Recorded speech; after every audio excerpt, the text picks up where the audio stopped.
How's it going?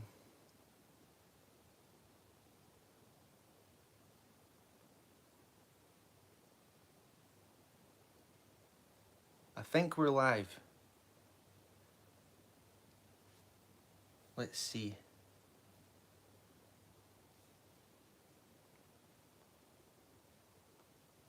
I think we're live. Alright, well that's let's see. Bit of a delay on that. Right, we're good.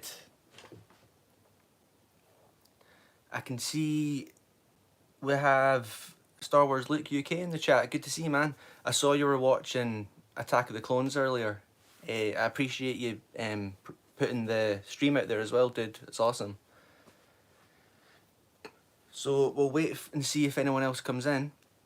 As always, we will have a little bit of a discussion about what's been going on through the week, and then we'll get into the novel.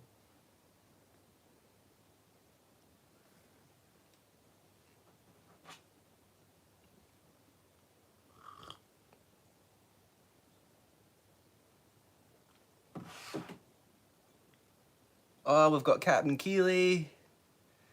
We've got Logan's Legacy. What's he saying? I don't have time for this stream. I run now several businesses. Oh, that's alright, Logan. You've got too much Disney Star Wars to watch anyway. You shill. Yeah, I was using Porg sign-in to see like what's coming up, because my streaming my setup's rubbish, so this way I can see what you're up to. I don't know if Darth Paws is still here. He's actually no invited because he's a fake fan anyway. So yeah, how's everyone been doing? Let me know in the chat before we get going.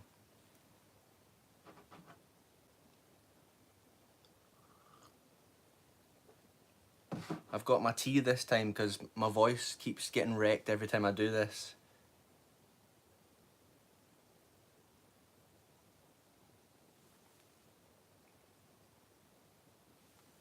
Knights of Undercover says, I just uploaded a video before the stream. Oh, nice one, dude. We'll need to catch that afterwards. Make sure you go and watch that, everyone. Did I play KOTOR yet? I actually have. I've played about 10 hours worth of it, so if you've played it before, you'll understand what I'm saying. Yeah, I'm a, I'm a fake. Yeah, I'm a fake fan.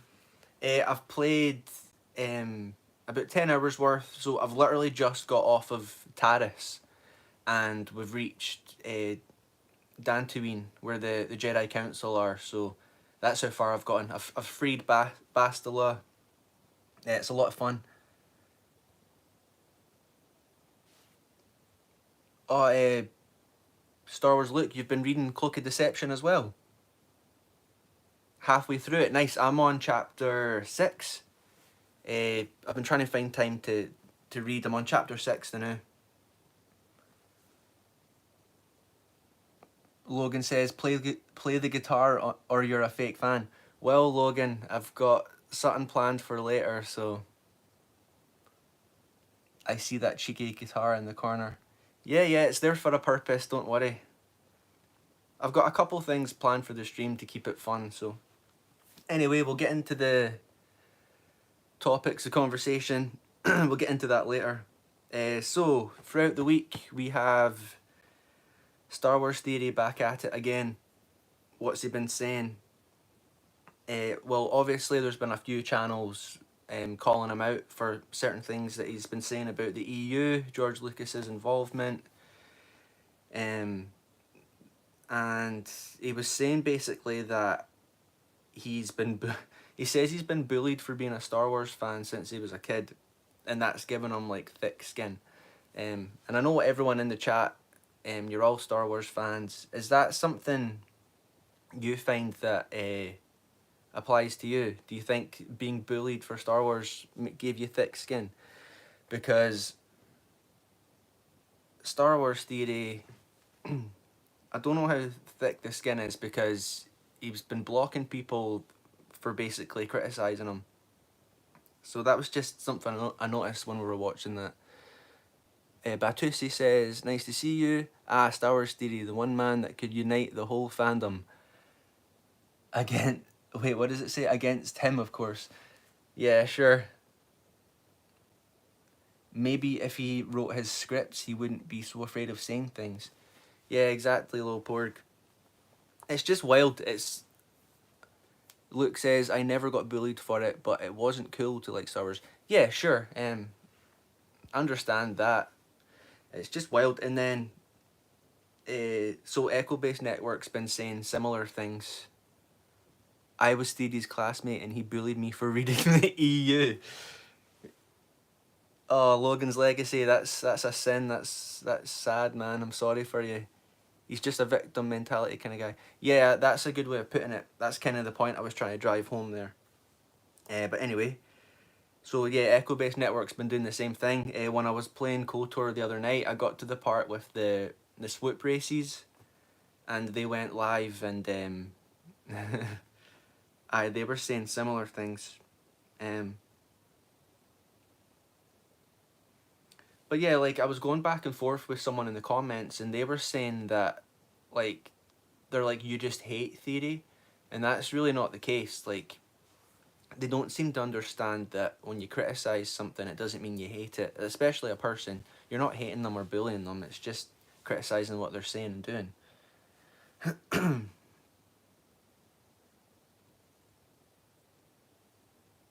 Oh, and speaking of I wish Darth Pause was here. Speaking of bullying, I made a video the other day, and it was basically like a joke. It was satire, right? Because he kept telling me to play KOTOR, and then it just kept not happening. So I made this video with like sources and screenshots, and uh, I I uploaded it, and then I went to sleep, and then I woke up in the morning, and like basically everyone took it seriously, and they were like, "Oh, like Darth Pause is a wee troll, like he needs to be exposed," and that. And then he messaged me, and he's like, "You've like turned everyone against me. Like this is insane." It's pretty funny though, because um like if you look closely at the sources I used, you can see where like he's obviously a moderator on the channel, and like you can see where I've like responded to his messages calling me a fake fan and stuff with laughing faces and that. But it totally caught me off guard. I did not expect that response. The oppression of Darth Pause will never return. He has lost. Exactly, and that's why he wasn't invited to the stream. Now Logan's Legacy is on my good books, and Darth Pause isn't. That video was brilliant. Aftermath was funny. Cheers, dude. Batusi says, in the law, when you do or say something too stupid, it is taken as you said, did it consciously with bad intention. I think applies to Star Wars theory somehow. Yeah, I think I know. I think I understand what you mean. But like everyone keeps saying that like we're using them to like boost our channels. Like, uh, I don't know if that necessarily works. Maybe if you put him in the thumbnail with like the big stupid red eyes and stuff, with some daft quote that he said, but it's whatever.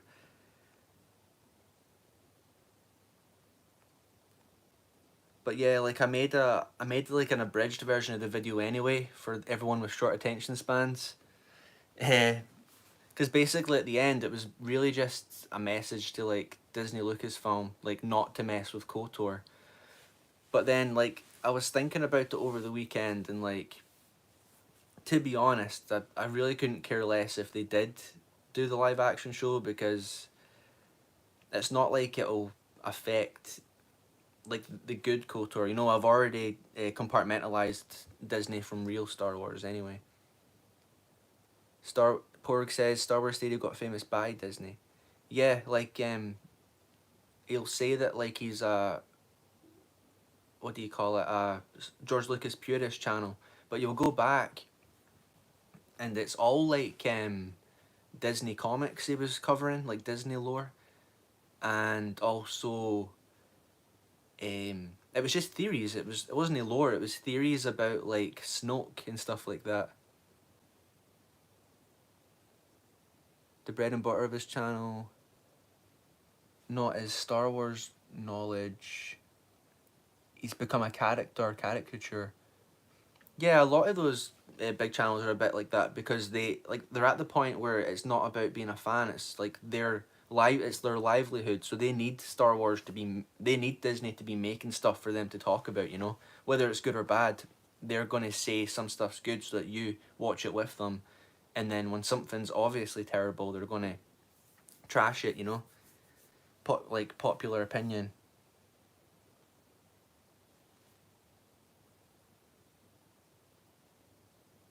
Yeah, what's he gonna say next exactly? Um,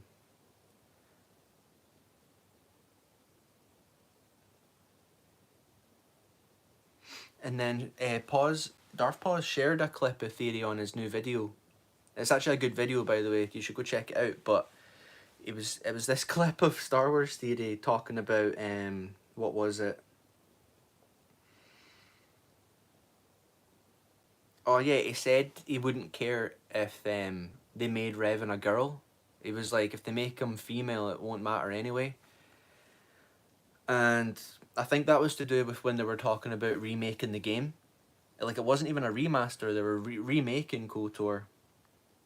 And like people say that because you had the option to like make Revan a guy or a girl in the game, but if you look at the canon version, the way the games worked was that like they're canon but not how you played them, and then it was always the light side storyline that was canon, and then they did like novelization versions. So in the novel, Revan's male, so it would break canon for him to be a woman basically.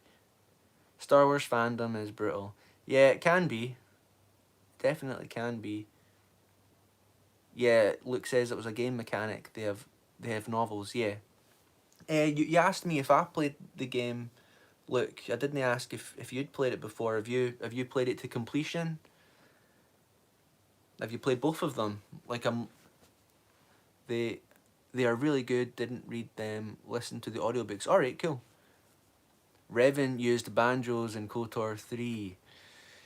Darth Pause has entered the chat. Somehow Darth Pause got an invite to the chat, even though he's a fake fan. And everyone knows it, Pause, because they saw my video.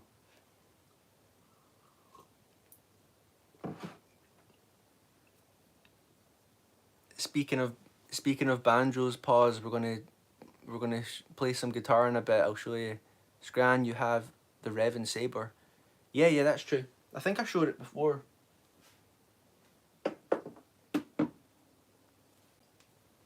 I pulled this out when I was pretending that I bought Scran can't swoop race.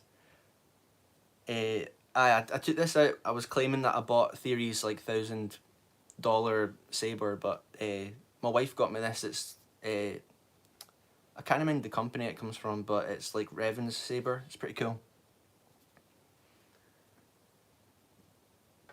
Oh, I can't see where that goes. I'll set it over there. But so I was swoop racing on the thought. Andre says thoughts on Mitra Surik being changed to a guy. I'm a fake fan, dude. I'm not sure who that character is. What are you referring to? But yeah, I was swoop racing on KOTOR, and it took me forever to work. Like I wasn't paying attention to the like how you do it because I was watching that stupid Echo Base Network stream, and then I found out how to get faster. You had to beat 38 seconds, and then so I got 27 seconds. I did it, and I said to Pause, I was like, I just did that in 27 seconds, and then he says, my last playthrough I got 21. I was like, no you didn't. So like I tried it. Aye, there he is. I hit 21 seconds on Taris. So I tried it again, and I got 28, and then I had to do it again, obviously, and I got 27. So I was like, there's absolutely no way this dude got 21 seconds on a swoop race. That like one thing with the game that's a bit of a pain, is that I'm finding myself having to save it every few steps, because if you don't and like you die, you get put back quite a bit, especially if there's like cutscenes. The port for Switch works really well, much better than in PC. Oh, is there a glitch on that? Yeah, like I said, I'm not a gamer, so I'm really like I'm really just in it for the story. I'm really liking it so far. It's awesome. Save it after every big level. Yeah, I think that's a good idea, pause. But like I'm dying every other minute because I'm not preparing well. I'm not getting enough like grenades and stuff like that. The Knights of the Old Republic will be full. Yeah, because I played a little bit of that. It's quite cool that people are still playing that online. Yeah, Little Borg was playing it a little bit with me. The DA is rereading Courtship. Right, like that was something I added last minute to my script here because that was ridiculous. Where was it? Let me find him.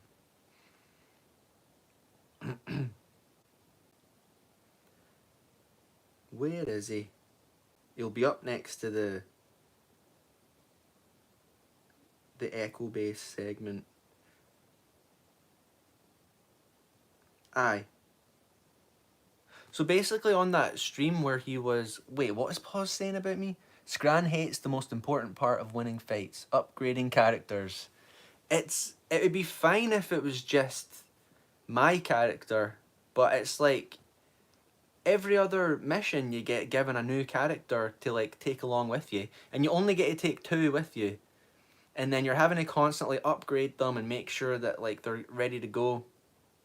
And it's a farce, I'm not going to lie to you. Like, I'm kind of that way with games where like I like having like kind of like a free roam situation, but when there's too many options, like it's just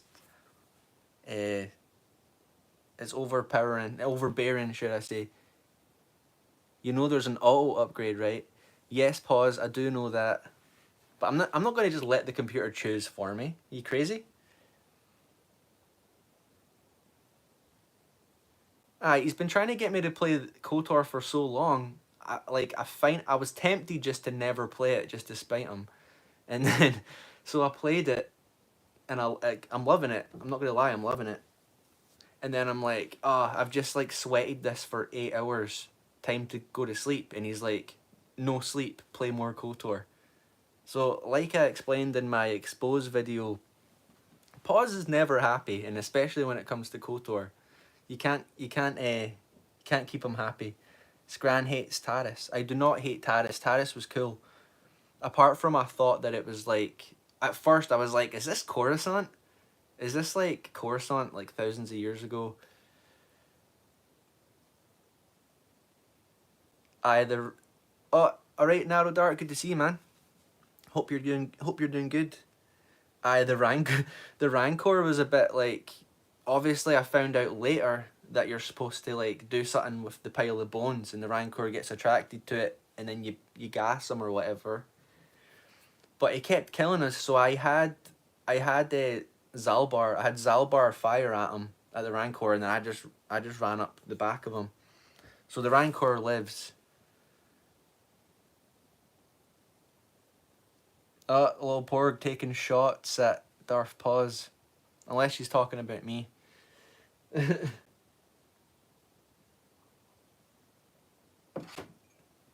Right, where were we? You could talk about KOTOR all day, it's awesome. Oh yeah, we were talking about Darth Revan. Theory thinks he can be a woman. It wouldn't change his story or canon, guys.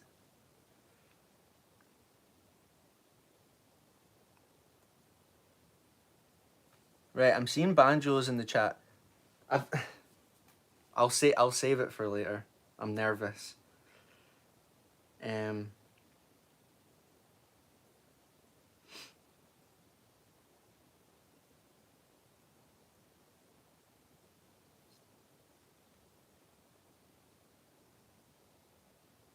Oh yeah, that's what it was. It was Echo Base Network, and he was talking about like people hating on him because of the whole like 7 out of 10 thing, and obviously there's like the bounce meme now that we all enjoy so much.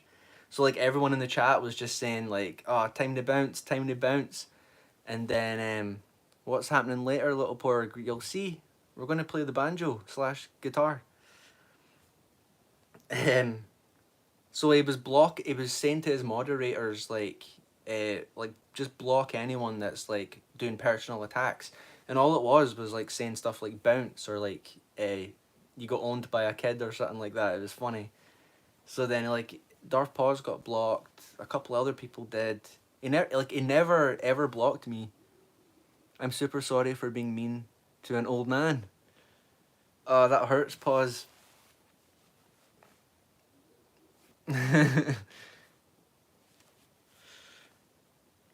I'm like, I'm a 29-year-old boy. You can't make fun of me. I'm a 29-year-old boy.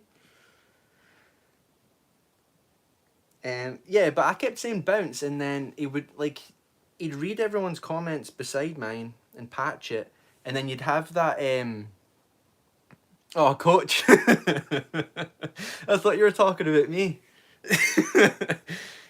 And then it was Matt Rissman was like, "Hi, Scran," and then I was like, "Oh, time to time to bounce," and he's like, "Bye, Scran." That dude, he adds nothing to that stream. Like, he, to be honest, he's the reason I unsubbed from a lot of those channels. He got like really triggered when I said don't go see the Phantom Menace in theater. And he got really triggered. So.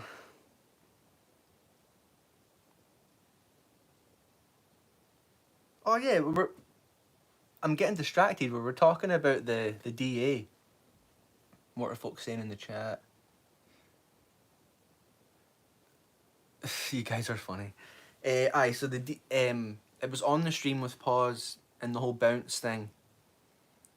Aye, triggering. And the DA, whatever his name is, he was saying that like a lot of the EU sucked basically, and then pause is like, oh, but 95% of it's good.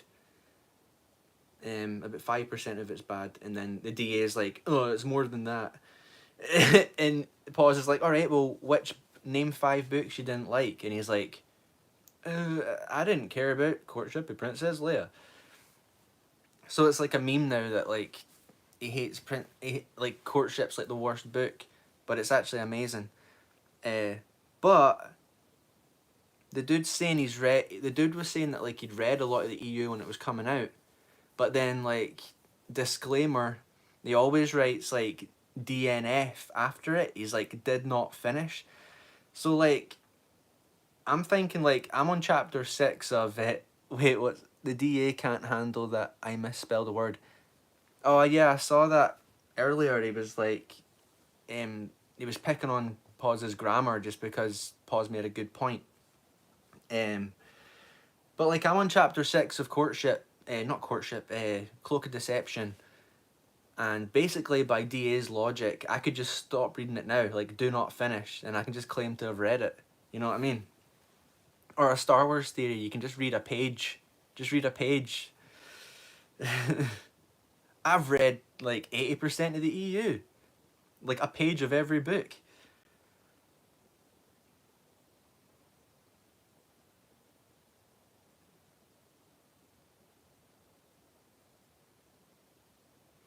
But I thought that was hilarious.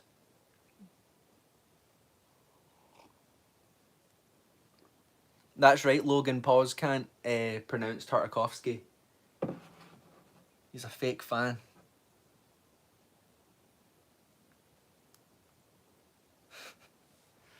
Where did we get to?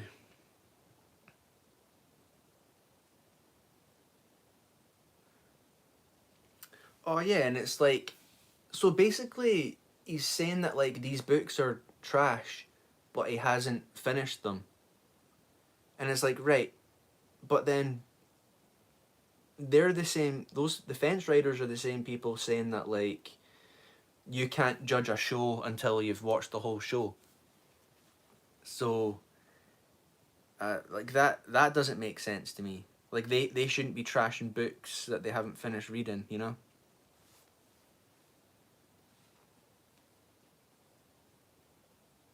Knights of Undercover has read 4 EU books so far. Pardon me. That's awesome, dude. Which ones have you read? Let us know. Yeah, Lil Porg, I know you don't. But they're the ones saying that you can't trash a TV show without seeing the full thing. It's hypocrisy, that's what it is.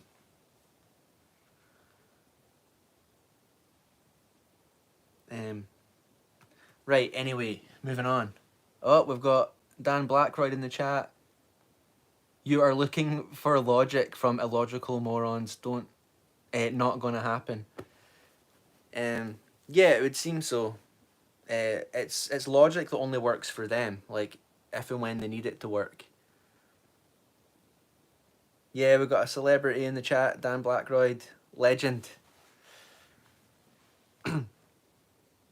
It's funny, like Dan Blackroyd actually reminds me of my own brother because like he always like whenever they do like the alternative media, alternative factory, he's always like right in with like the box sets and stuff. Like my brother's really like that. He likes all like his DVD like physical media and it's funny.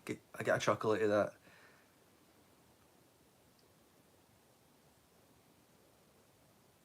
All like the steel case, all the steel cases and stuff. I've never had to buy DVDs for years. I just borrow off of him. The DA should stick to picture books. You can get a Lenny, the one I recommended to Theory. Yeah, you can get a Lenny that after him. All the nice pictures to keep his attention. So yeah, since we're back on the theory topic, where did that just go to?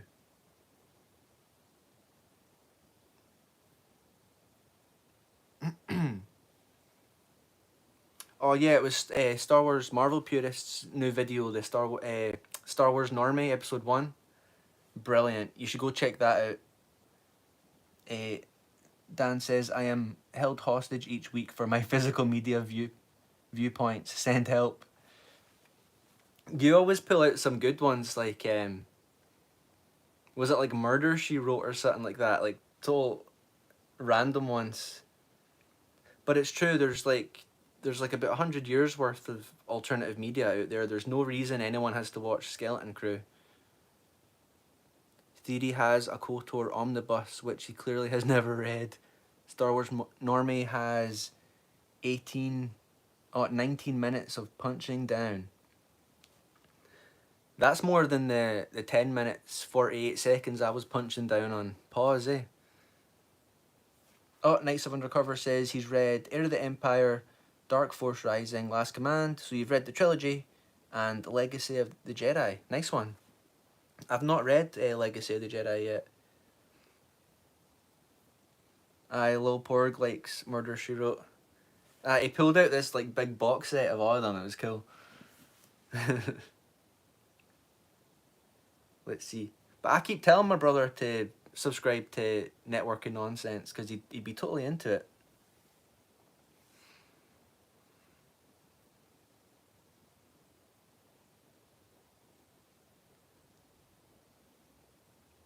Oh yeah, that's what was in the video. It was Star Wars Normie. Basically, Theory made like he made lore videos about the Yuzong Vong 5 years ago, right? And he's only just read, well, he listened to the abridged audiobook version of Vector Prime. So like, how was he making those videos back then? And then when you take out pieces of his script, you can correlate it with like lines from Wikipedia. And I remember people saying that like a few years ago that he was just copying from Wikipedia, and it's like, nah, he wouldn't. No, he's no. He knows, like he knows this stuff. Like it even took me a while to kind of realize that. Is there any new Network of Nonsense videos? I'm not sure. I know he doesn't upload too often.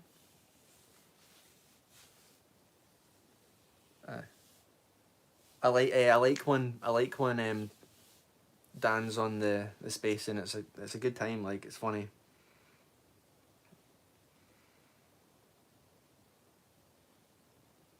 Right, where are we?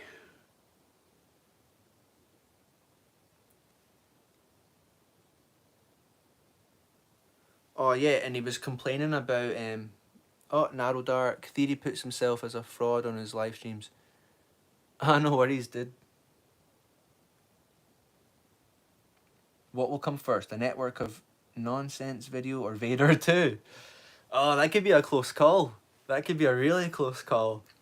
The thing is, like, Liquid Blake's not been promising it for 8 years, and it's been like in the works. Unless he's got some big awesome video he's been making for about a decade, ready to drop. It's like a Phantom Menace documentary. The only, in his words, the only Star Wars movie that counts. You know.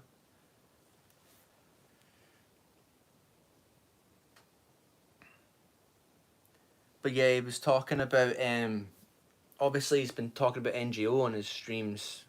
He knows nothing about them. It's all correct, I've been paying attention, obviously. But yeah, they were talking about Chewbacca's death, right? And like, that's one thing he didn't mention first. Like, he's obviously been watching people's streams, because he never mentioned Chewbacca's death when he talked about the book, and it's like one of the main things that happens. And him and his panel are just like, oh, like, I don't really remember, like, I don't know, Chewie was just like screaming at a moon or whatever. Only watch Phantom Menace, nothing else. Aye, exactly. And if you want more, just read the novelization. There's extra stuff in there, you know. There's Rule of Two lore, all that good stuff. Yeah, basically slagging Chewie's death like most of the normies do. When they're harping on the EU.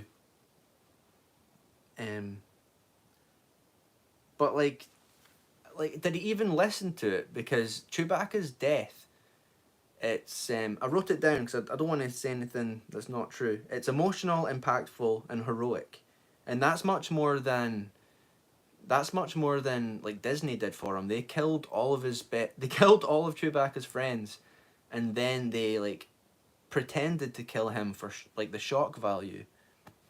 Like, really disrespectful. The Star Wars saga ends when Boss Nass gives them all the big glowing ball credits and end the whole franchise on a high note. That's a happy ending, isn't it? Anakin just grows up to be a good boy.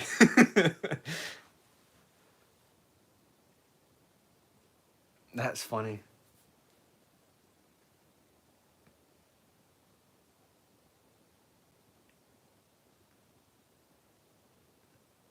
Imagine a world where like that was the only Star Wars movie. The cool thing about the end of The Phantom Menace is that it's kind of like a mirror of, well, maybe not a mirror, but it's really similar to the end of, oh,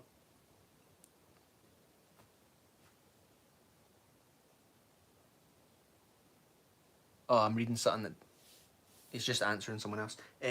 So the end of Phantom Menace is really similar to the end of A New Hope, obviously, with like the ceremony and like the medals and stuff. Like, really, really clever from George. Rule of Tool. Aye. You're a bit late, Pause. You can slag me as it happens. Don't wait 5 minutes and then make fun of me.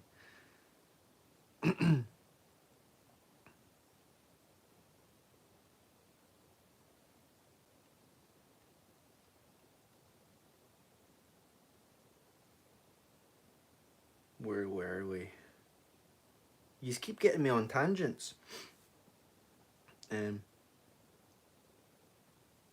another thing about Chewbacca's death, and this, I'm addressing Star Wars theory here. George Lucas signed off on it, dude.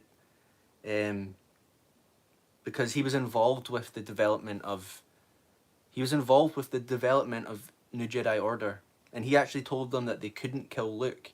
So if it's not canon, why is he telling them they can't kill one of the main characters? Oh yeah, because it's canon. um, but I'll probably maybe, accidentally on purpose, make a short video about Chewie's death and like what went into that, because I talked about it in my history of the Vector Prime novel, but it's a pretty long video. I don't think people make them. I don't think people make it through that far, so maybe I'll clip it or something like that. And obviously we talked about it on Purist's channel with Darth Paws and OG Star Wars. Like, we went in pretty good depth about Chewie's death, because it is impactful, and as a fan, like, that should warrant some sort of conversation when you're talking about that book. It's wild, man, wild. And he was invited to that stream, by the way. He could have come on and talked about it. Another late landing from the Star Wars Marvel purist. Good to see you, man. Where I was just talking about how Theory reacted to. This is just for your benefit because you're late. Theory's reaction to the death of Chewbacca, and I'm saying that, like, obviously we all talked about it in quite a bit of depth on your channel, and it was impactful, it was emotional, it was heroic, everything you want. It was well handled, I thought. Share on all platforms. Cheers, dude. Thanks for being here. You've not missed the Duel of the Banjos yet, so I think we already talked about Echo Base Network. I might have to just do it off the cuff here.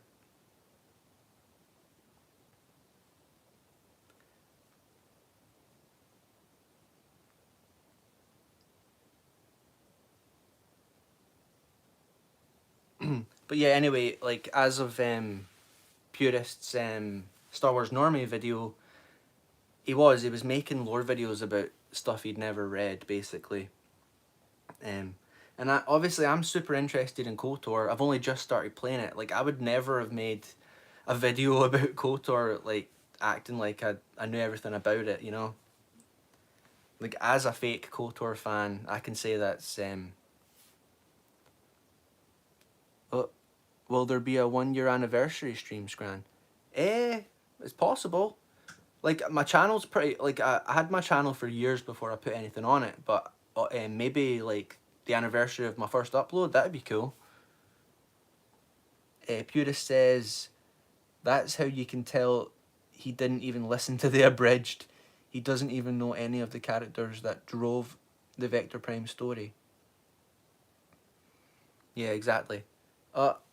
Turns out Darth Paws has never even played KOTOR, after harassing me and belittling me and bullying me for weeks. Constant, in my ear, badgering me.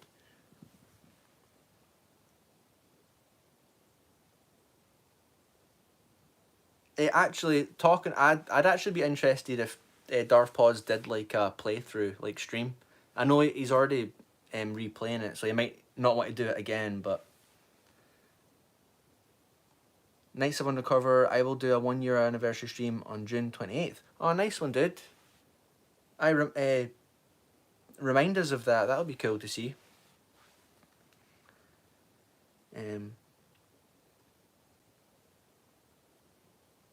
So I thought, you know, basically, better to be buoyed by a 12-year-old than a beta cuck wearing a slave Leia outfit. That's true. Can't disagree with that, Purist. But yeah, I thought I'd be a troll and just spoil NGO for Theory, since he's never going to read it. So, yeah, I'll spoil it. So, like, Star Wars Theory, in book 32 of the New Jedi Order, that's the 32nd book, it's revealed that Chewbacca's midichlorian count was off the charts. And just when the moon hit him, it supercharged, so he is resurrected by pure force energy. and he became like a mortis god. He single-handedly destroyed the Vong. Then, he goes into the world between worlds and starts to erase everything that went wrong in the Star Wars timeline. And by the end, he is the most powerful grey Jedi Force being. They actually retconned the concept of the Force so that he could balance light and dark, utilising both, without ever turning into a Sith. It was actually pretty controversial at the time. But basically, Yoda was right. The prophecy had been misread, and Chewbacca was the chosen one. So, you weren't going to read it anyway, were you? But it's pretty cool. Aye. I think NGO Book 32 is my favourite one.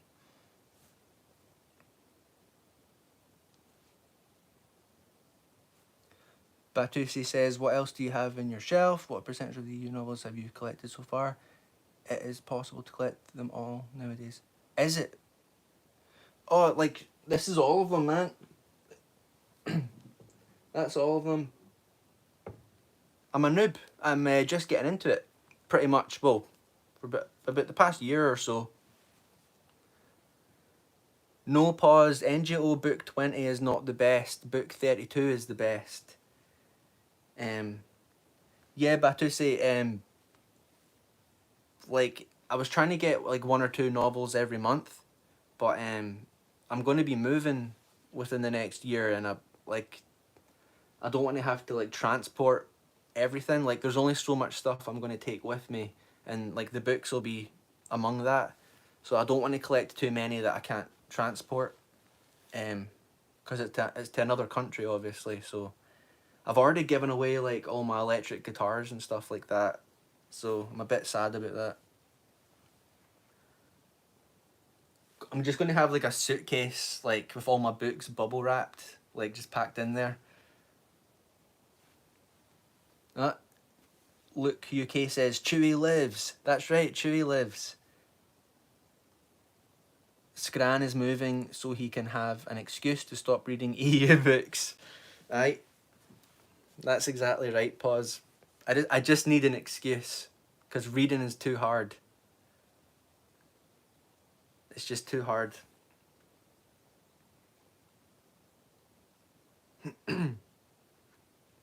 Does anyone else remember anything that happens to Chewbacca in Book 32? Or like the rest of the New Jedi Order after that, for instance?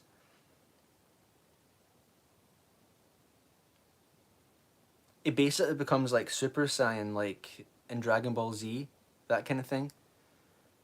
The D8 in theory should go back to kindergarten to learn to read. Oh, that's funny. Oh, cheers, Batusi. How much have you? How much have you collected? Are you in? You were saying you were into the EU. Hey, OG Star Wars is here. I just spoiled. Alora, I just spoiled book 32 of NGO. You missed it. Some crazy. I don't know if you've read that far yet. Have you? In your reread. Basically, Chewbacca got resurrected after getting hit by the moon. Like, his midichlorian count like expanded, and he became like a mortis god. It's awesome. So yeah.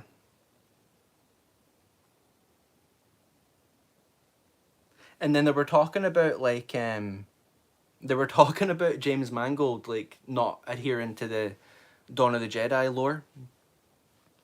And then he's been saying this whole time that it's not canon and George didn't care about it. So like why is he getting upset that the lore's being changed?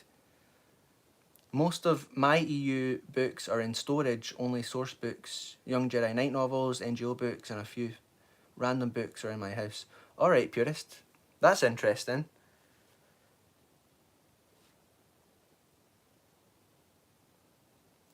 Night 7 Recover, Scram, would you be down to show up for my 1 year anniversary stream? Oh, sure, dude. In June? Yeah. Yeah, definitely. If I'm not busy that day, obviously. Honestly, there's nothing. You are theory. What is that supposed to mean? Star Wars Scran theory. No, it's Star Wars Scran broadcast. Here, I already talked about EBN a little bit. I'll whip out the banjo because I practiced for you.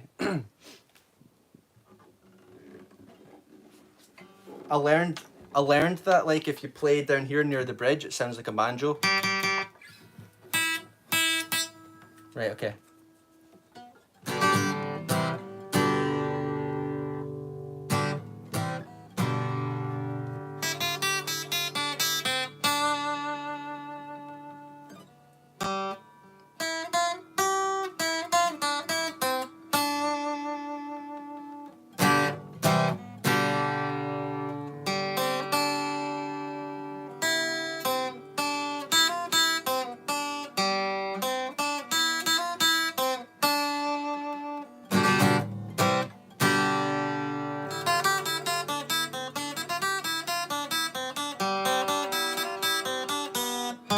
Yeah, I don't play. I don't know how to play that.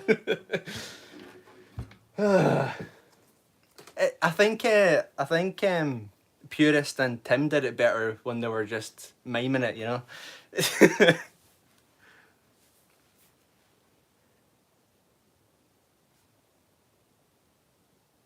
Coach speaks banjo. That's bad. How did I? Well, I have scran recorded the background for the next episode of Fans Against Gatekeeping. I could do that for you if you were interested in that. Matt Wilkins has a kazoo. Maybe I could duel with you against Scran's guitar skills. Well, that'd be brilliant. I was trying to get my setup better for today, Matt, but it didn't work out. So when I do, when I do, we'll have a duel of the kazoo.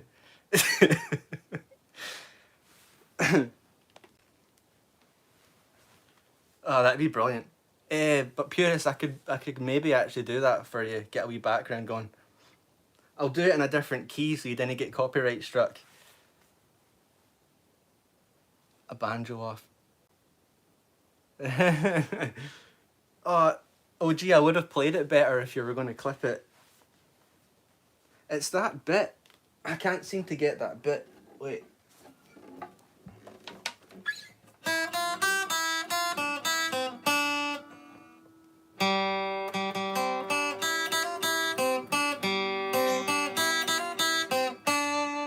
Oh, there we go.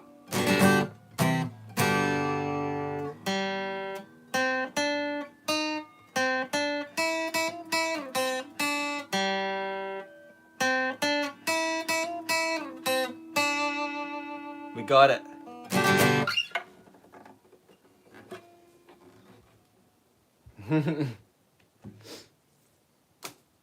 I have never actually watched that movie. I do not plan. I know what happens in it, so I hope that's not what happens over at EBN. Just forget I said that. Somewhere three hillbillies just fell off their fan boat. Aye. Aye, moving on from that, I think. My OG says my daughter can play guitar and cello. Oh, dude. Like I wish I'd learned a cooler instrument for sure. A cello. I love any stringed instrument. I love it. We can get a whole John Williams orchestra going. My daughter plays the oboe and the flute. Oh, nice. I wish I'd picked a more interesting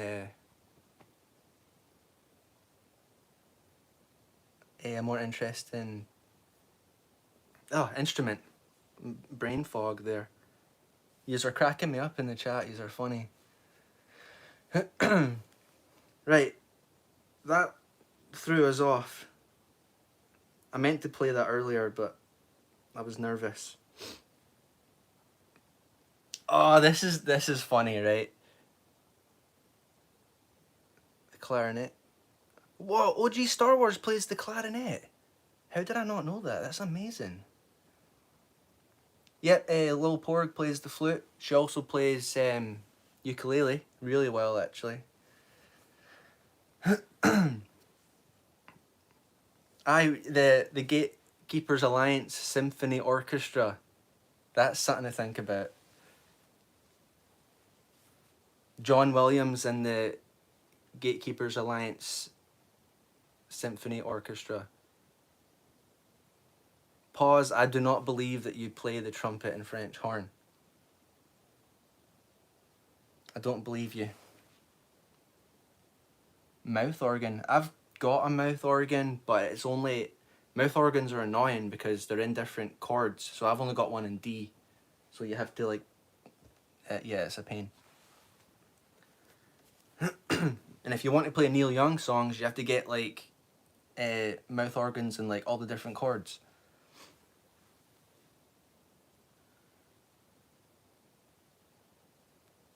Yeah, this was what I wanted to talk about. So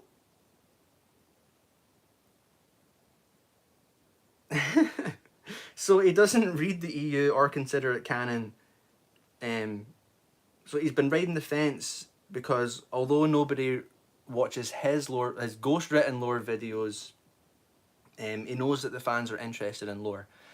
And the funny thing about that is that he was he was talking about Spaceballs 2, and like it's just wild. He's fine with Star Wars breaking lore, but when it comes to Spaceballs 2, he's like, they better not mess this up. They better get the lore right on Spaceballs 2. Usually in D.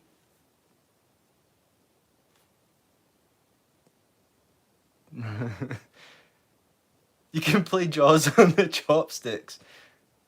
On the piano, alright.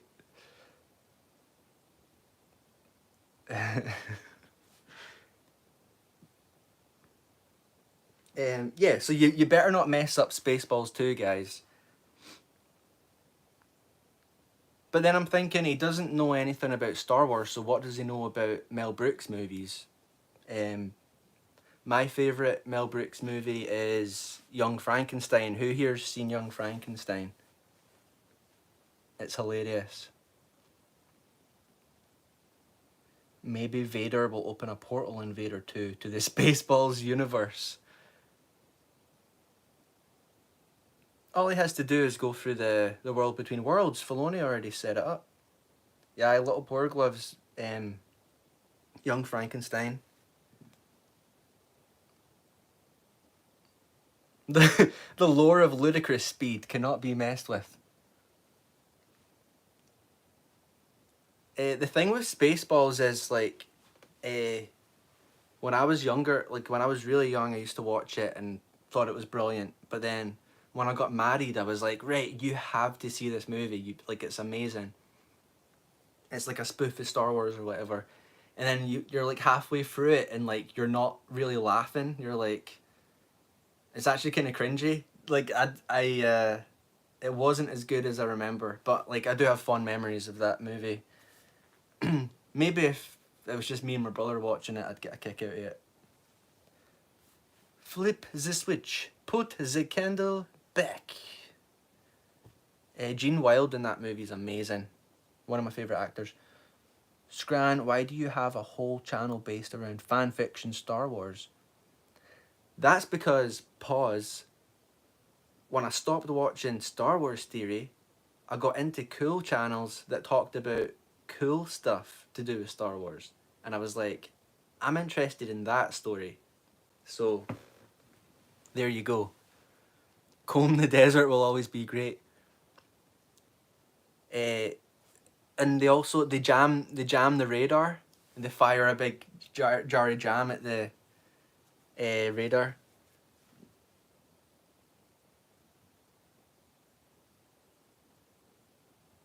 OG Star Wars, your family are talented, it would seem. The Force is strong in her family. Legends channels are cool. They are fan fiction channels. I love Legends as well. Pause. You're a hashtag fake fan, and I did tell you earlier that you weren't welcome on my stream. Mainly because of all the crap you were giving me about KOTOR, alright?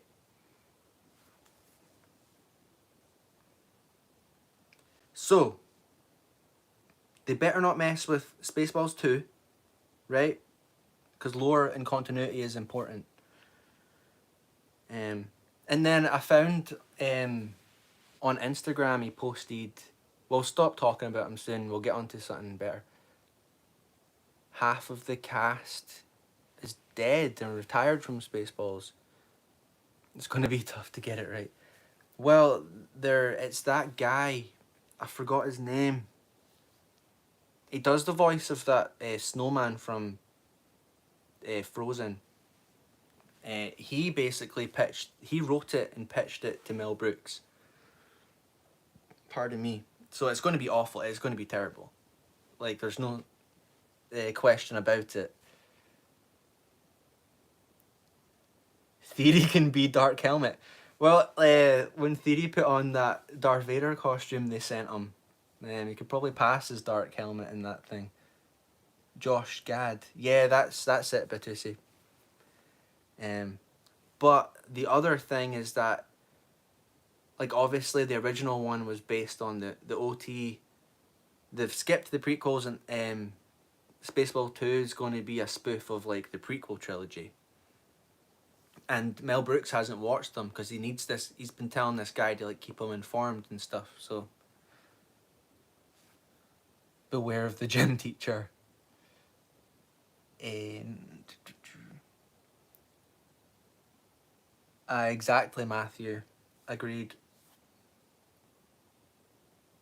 Knights of Undercover rewatched the OT. Does it hold up? Does the OT hold up, Knights of Undercover?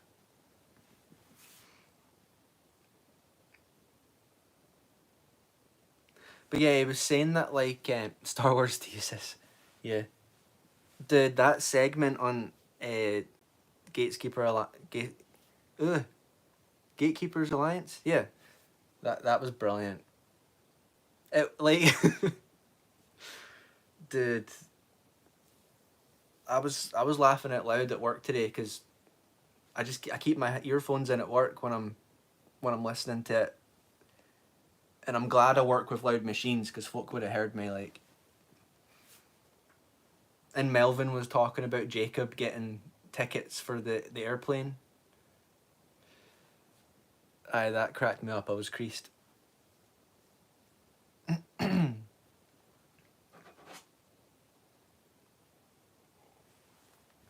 you like my mug? This will be coming with me when I move. Hopefully it doesn't break on the airplane. When it's hot, obviously their lightsabers come up. Sick. The Bad Batch over the OT. Fake fan. A Kylo Ren. Dude. I showed Darth Paws the Boba Fett mug last stream, and he kept calling it a Din Djarin mug, so.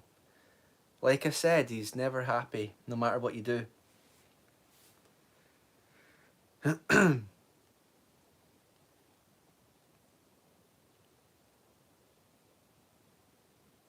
yeah, that I saw it on Instagram. He was talking about how when he was younger he had ADD, right? And he says because of that, I wrote it down. What did he say? He didn't learn about things that he didn't care about, and it showed. But then on other streams, he's been saying that he had the books and he tried reading them, and like they were too advanced or whatever. Or, like, he was just bored. Similar to DA, they got bored and they didn't read them. So, in both cases, Theory and DA, if it's not on screen, they don't care about it. Star Wars purist had ADD. Shocker. Well, I think, don't take this the wrong way. I think a lot of Star Wars fans are on the spectrum for sure. For sure. Oh, Vex, good to see you, dude. You've missed quite a bit, but we're only about an hour in, so you'll make it. You'll make it for the novel.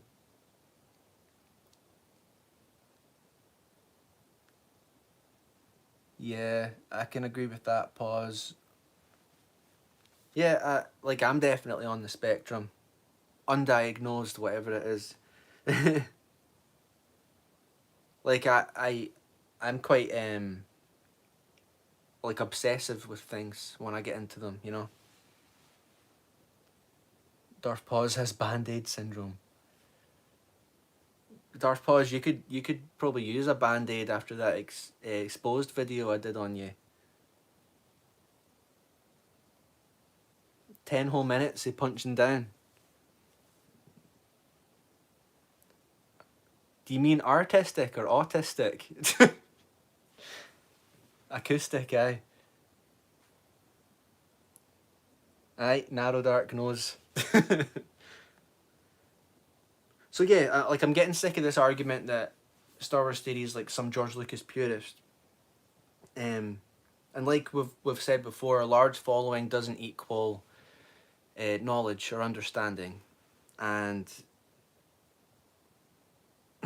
like his fans and the cultists, as you call them, they obviously don't pay enough attention to his channel to see this. So I thought we could finally debunk this. We could do a little exercise and basically just list all the Disney Star Wars projects that he likes or enjoys. Darth Paws gave us a percentage a few months back. It was about 75% of the Disney stuff that he likes, but he's a George Lucas purist and Disney like burned down Disney, right? So, as Dan Blackroyd likes to say, we have visual aids, okay? Here, let me get a sip of this first. Yeah, he likes the Vader comics, at least half of them. But we're gonna focus on what's on screen, because that's all that counts, right? So, Star Wars Rebels. He likes it. Let's put it next to Boba Fett. What's this one?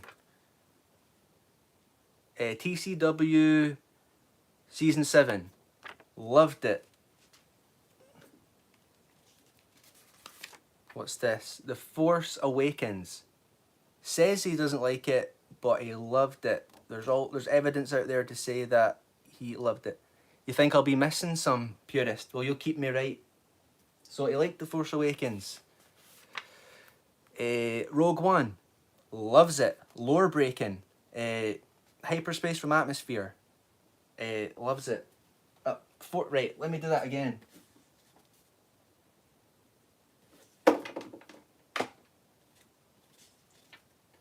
Killed Han Solo like a villain. Dropped him down a hole, right?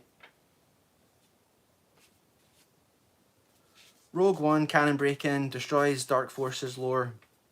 The Last Jedi. Didn't like it. Did he like it? He deleted the video.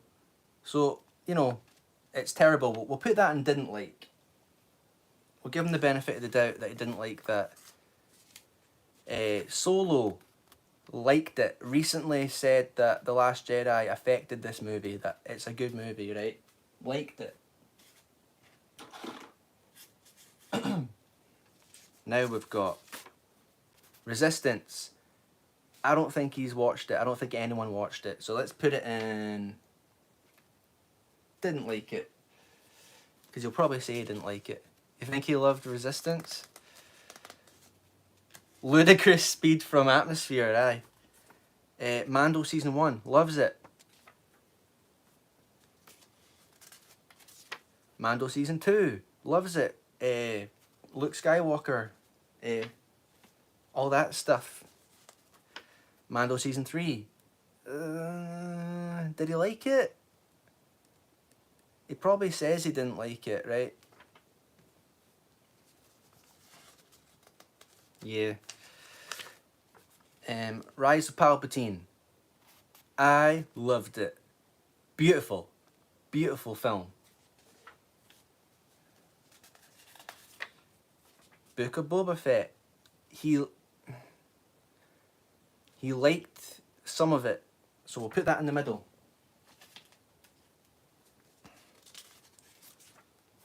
Bad Batch Season 1. He liked it. Messes with clone lore and everything. Bad Batch Season 2. He liked it. Fun, fun, fun. Bad Batch Season 3, I recall him saying he liked it. If there's any of these wrong, you can correct me, but I'm pretty sure I'm up to date. Obi-Wan Kenobi liked some of it. That's going in the middle. Andor. There's the little sleepy Z's. He liked it. He actually liked it. Apart from the screws and bricks and whatever. You can't have seen Phantom Menace because I'm pretty sure there's bricks on Naboo, isn't there? Tales of the Jedi. One of the best things since Revenge of the Sith. Liked it. Ahsoka liked bits of it, especially the Anakin cameos. Didn't care about Sabine using the Force and all that. Liked it. Tales of the Empire. He didn't like that one. Acolyte. Nobody liked it. Skeleton Crew. Fun, fun, fun. Loves it. So, that's the shows, right? So that is 22 projects, right? 22 Disney Star Wars projects. Likes 14 of them. Likes 14 of them. Dislikes, how many is that? 6 of them, right? And then, because you like parts of these, I'm going to put that in with them. So you've got 16, is it 15 or 16 that he likes, 6 that he doesn't like. Oh, I forgot about Visions, didn't I? Did he like Visions? Anyway, I'm going to round up a little bit anyway. So he likes 14 out of 22 projects. Technically 16. So that's 72. I did the math. 72.73%. And then you plus in Visions. I guess he liked that. And if you're going into other media, yeah, exactly, Batuse. Pardon me. Fallen Order and Survivor. Liked them. There isn't enough paper. Aye. He liked them as well. So, Darth Pause, I thought he was joking. He actually did his research.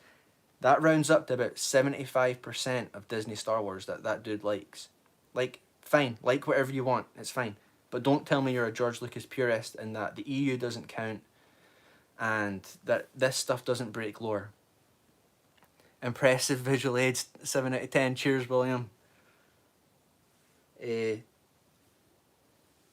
Aye, Darth Pause did his math. Some people do their due diligence and they do their research. I appreciate that. We need to get OG Star Wars to do this with one of our PowerPoints. Yeah, Pause was right. Some people watch things for the cinematography and some watch for the lore. Yeah, you're not wrong. You're not wrong, Lil Porg. It's just the fact that he's out there, like, he'll trash Disney, but then whenever they release something, he praises it, and then once there's a bit of backlash, he'll change his mind. But then he'll still tell you that he's a George Lucas purist, you know? Yeah.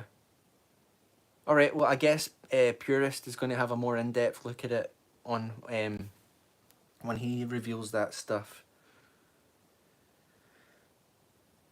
But yeah, ridiculous. Yeah, estimated percentage about 75%.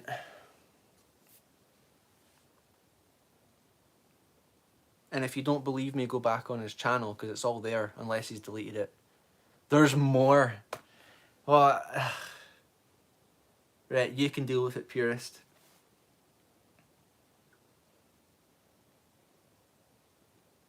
But yeah, Purist is going live in a few hours, so if we want to read Shatterpoint, we should get into it. We're on chapter... Well, what do you guys want to chat for a wee bit first? Give my voice a wee rest.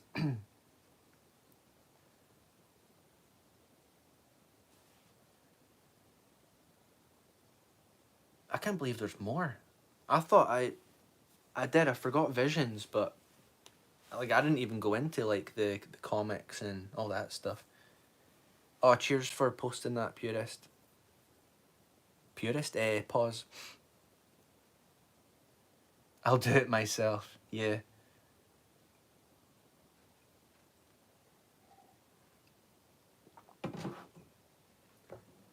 Speak amongst yourselves for a minute.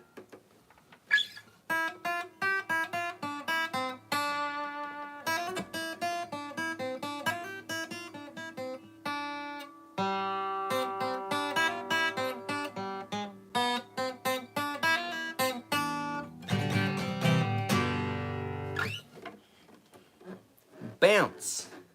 You can bounce!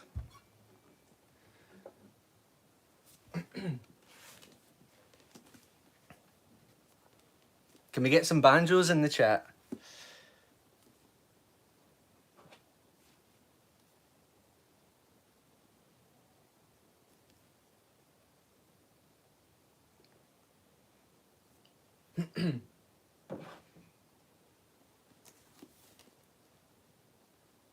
Cheers, Vex.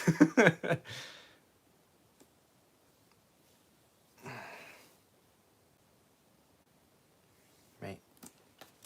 We are on chapter 5, Blood Fever. How long have we been going for? About 70 minutes. Hey, banjos in the chat. Love to see it.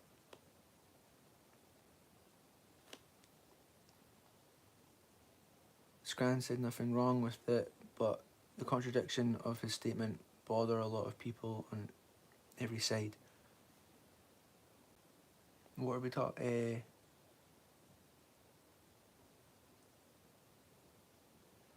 Yeah, you're right. You can't it's like just pick a side. You can't just sit on the fence.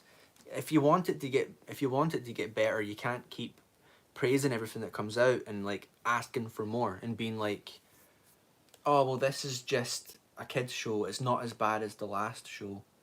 Well, if you're accepting this new thing, then the next one's going to be just as bad as the other one.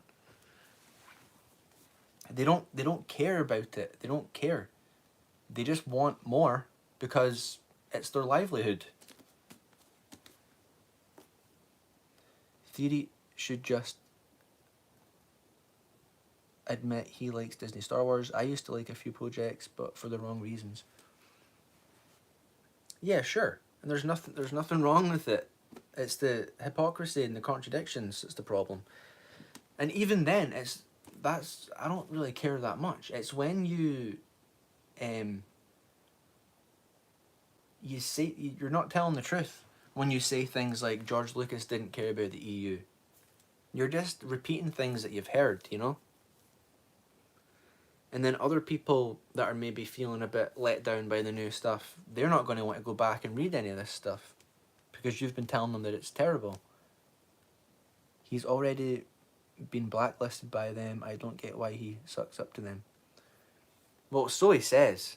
So he says, but who knows?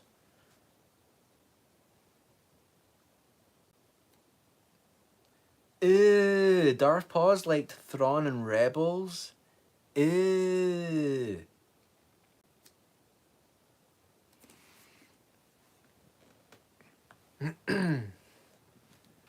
Gross. Right. Right, folks.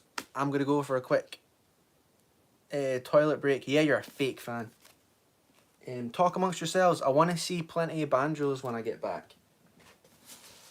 I'll be quick.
Hello there. Are you guys talking about Legends? You know that's just fan fiction, right? Oh, look, Decrepit's in the chat. Decrepit, you're just a 27-year-old boy. Why are you guys talking about Legends? That's fake Star Wars, guys. Why don't you go and watch The Rise of Skywalker? My favorite movie apart from The Last Jedi.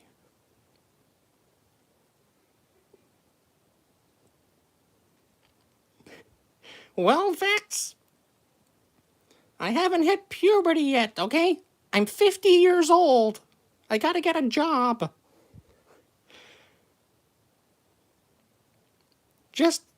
You should really be talking about canon. Star Wars canon, okay? That's everything after 2012. They relegated the EU to Legends for a reason. It's 95% garbage.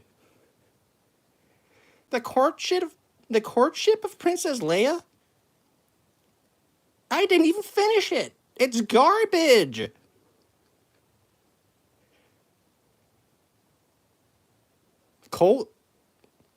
I saw people talking about KOTOR earlier. That game's like 20 years old. Why are you playing that garbage? Oh, dude, that would be so peak if they made it into like a live action series and made Revan a girl. That'd be awesome. That'd be fire, bro.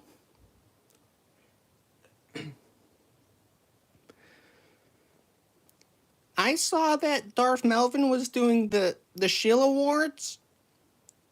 I thought it was really, really rude, actually.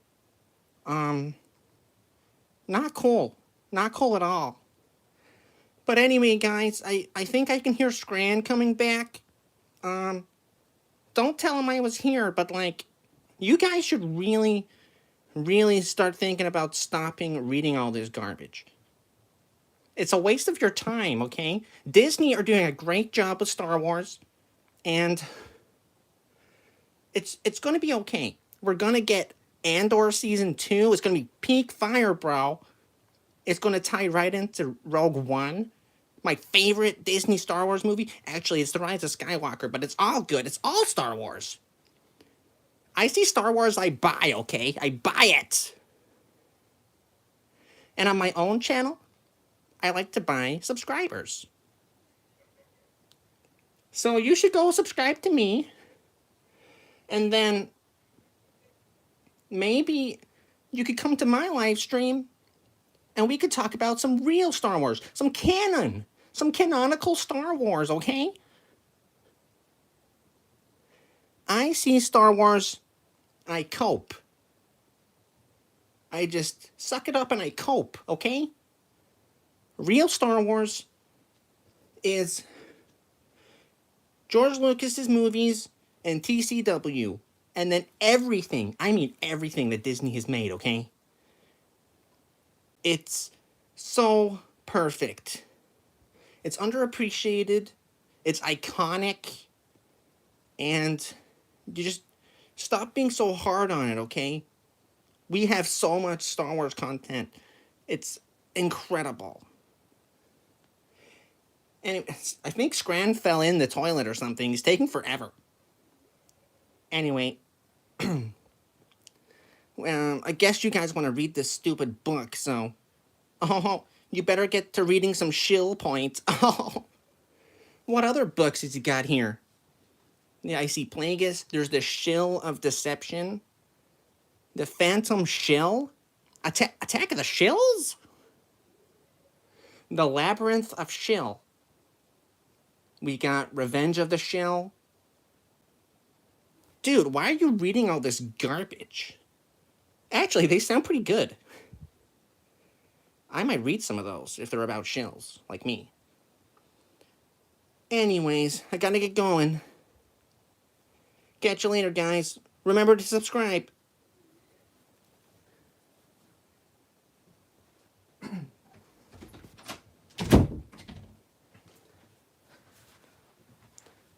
Sorry folks, took a bit longer than I meant to. I'm not seeing any banjos in the chat. What are you guys talking about?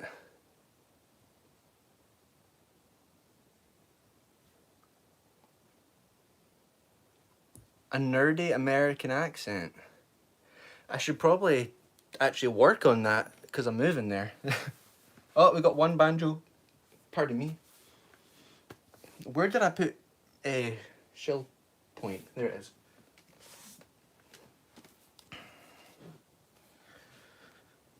Alright folks, we've been going 80 minutes and I've been wasting your time and it's been fun. But at the end of the day, we're here to preserve the original lore canon and continuity of George Lucas era Star Wars. So that's what we're going to do, okay? And then, I'll do it, I'm out of breath. And then you can head over to Purist's channel afterwards. Shatterpoint time. Yes, because this stuff matters when it comes to Star Wars continuity. Might not be your favourite novel, but it's all part of it, okay? And the big channels aren't talking about it. It's fun to kind of poke fun a little bit. But at the end of the day, this is what we're here for. So, a recap of what happened in chapter 4. I believe they were in the wilderness. Mace is with the Karunai, that Karunai team that he's with. And it's really driving home the point that this is really early in the Clone Wars, and that he's really not used to seeing this sort of warfare. You know, the Jedi are peacekeepers. He's not used to seeing some of the stuff that he's seeing. He's coming across like dead bodies. There's dead. What are those animals called again? The grassers. And so there's they're being fired upon from above. There's ships going over. Oh, little bird's going to bed. Night. Have a good night. Thanks for modding. You're awesome. They're being fired upon. So they're in the middle of it right now. We're going into chapter 5. They're being attacked. And as always, if you've got your own copy, follow along, because my accent's obviously not easy to understand for some. And if you have to shut off, that's cool too. You can come back and get the replay if you need to. There is 9 pages, front and back, and I'll get through it as quick as I can. Mr. Glass and the Rule of Tool. Yep.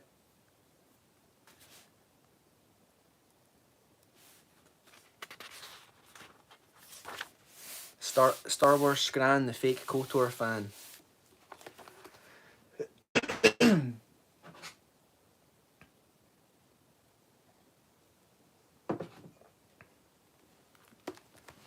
Right, here we go, folks. The gunship bore down on them, riding a towering fan of flame. The grasser unleashed an ear-splitting honk and threw itself into a shockingly fast sprint, bounding from rock to rock, bucking and twisting in the air. Nick unleashed an equally ear-splitting stream of profanity as he wrapped his arms around its neck to hang on. Its forebody whipped back and forth, and all 4 of its arms windmilled in panic. Mace gathered himself, feeling the flow of the force, letting his mind link the path of the bucking grasser to the jets of the gunship's flame projectors. As the gunship sailed overhead, Mace stiffened his hands into a blade and jabbed the grasser in the nerve plexus below its mid-shoulder. The grasser blared a yelp like the horn of an air taxi in heavy traffic, and leapt 5 meters sideways into the gap between the fringes of 2 flame streams, so that they roared around Nick and Mace. Only a few splashes igniting patches of fur on the grasser's legs. Mace gestured, and the force pushed air away from the burning fur. snuffing it within a bubble of vacuum. The gunship thundered past, gouts of flame clawing in chalk toward chalk. She slipped around to the chest of her grasser, and it cradled her in its forelimbs as it ran, shielding her with its body. Nick's curses strangled to the coughs on the thick black petrochemical smoke. The smoke burned Macy's eyes like acid, blinding him with tears. He used the force to nail himself to the saddle. Then, by feel, he flipped open the stolen med pack that hung from Nick's belt and let the force tell them which spray hypo to use. He jabbed it into Nick's back beside his spine, then triggered it against his own chest. Nick twisted at the sting. What the frag? Gas binder, Mace said. Intended for emergency use during fires on shipboard. The gas binder selectively scrubbed a user's bloodstream of a variety of toxins, from carbon monoxide to hydrogen cyanide. Not as good as a breath mask, but it'll keep us conscious for a few minutes. We get to be wide awake while we burn to death. Great. How can I ever thank you? The gunship heeled over as it slewed into a curve that would bring it around for another run. Flame raked the haunches of Chalk's grasser, and its whole flank caught fire. It screamed and threw its hands as it pitched forward, thrashing on the burning rocks, sending Chalk tumbling hard into a boulder. Her force-bonded Ak, Galthra, bounded from crag to crag, howling fury, clawing at the air as though she wanted to reach up and drag the gunship down on top of her. Mace felt no fear from her. Aks were bred on the slopes of active volcanoes, and their armoured hide was tough enough to stop a lightsaber.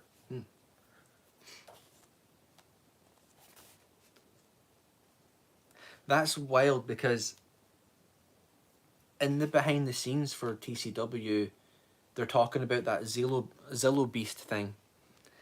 And Dave Filoni's like, oh, George finally gave us permission to, like, have its skin not be, like, lightsaber proof. But, like, there's a couple of things in here that the lightsaber can't get through. But TCW did it for the first time. Oh, that's one thing that's awesome in KOTOR, is, like, your swords. Like, your longsword, it's got, like, it's called a cortosis weave, which makes it so you can fight lightsabers with it. Pretty cool bit of trivia for you.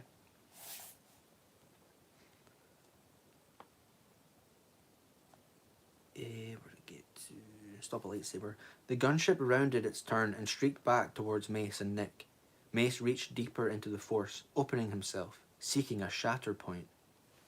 The fluid situation in the notch pass gelled, then splintered into crystal. Grassers and Aks and people and gunships became nodes of stress, vectors and intersecting energy joints by flaws and fault lines. Mace's mouth set in a grim slit. He saw one bare chance. The gunship would pass above them and rain fire all day long. No lightsaber was going to deflect a wash of flame fuel, but if the militia and the gunship wanted to take out the Aks as well, the gunship's aft launchers coughed and concussion missiles streaked back down the pass toward Besh and Lesh. The shock of explosions made the inferno around Mace and Nick whip and jump and spit, and was answered by smaller detonations on all sides. As heat-stressed stone began to shatter, red-hot shards of half-molten rock slashed through the flames. Wherever they landed, they stuck, sizzling. Mace's vest smouldered, and Nick was kept too busy smacking flames off his tunic and pants to even remember to curse. Mace used the force to unclip the grenade pack Nick had taken off the mercenaries in Pellet Ball. Then he snatched the captured over-under out of his scabbard on the grasser's harness. Nick twisted again, eyes wild, barely hanging on. What are you doing now? Jump. What? With a surge of the force, Mace yanked him out of the saddle. An instant before a missile took their grasser full in the chest. The explosion blasted them tumbling through the air in a cloud of vaporized flesh and bone. It's pretty gritty. Through the force, Mace felt Nick's consciousness fuzz from the shockwave. He turned his tumble into a forward flip that landed him on his feet among the rocks. The force whipped the over-under sling up his arm to his shoulder to free his hands, then caught Nick's limp body and delivered him lightly to Mace's arms. Nick looked up at him with eyes that didn't quite focus. What happened? Stay here, Mace said. He tucked Nick into a gap between two house-sized boulders. Their mass would take a long time to heat, even in the raging inferno. Meanwhile, they'd offer shelter from the fire. Are you crazy? Nick asked blurrily. You know what kind of firepower those Ruskaks pack. Two tame and back dual KX-4 ball turrets, port and starboard, Mace said absently as he crouched behind the rock, slapping a night-night grenade into the over-under while he waited for the gunship to finish its sweep. Twin fixed position Krupp's MG3 mini missile tubes fore and aft. A belly-mounted Merson Sunfire 1000 flame projector. Sounds like heavy artillery. And their armour, Nick said. His eyes were only now starting to clear. What do we have that can punch through that armour? Nothing. So what exactly do you think you're going to do? Mace said. Win.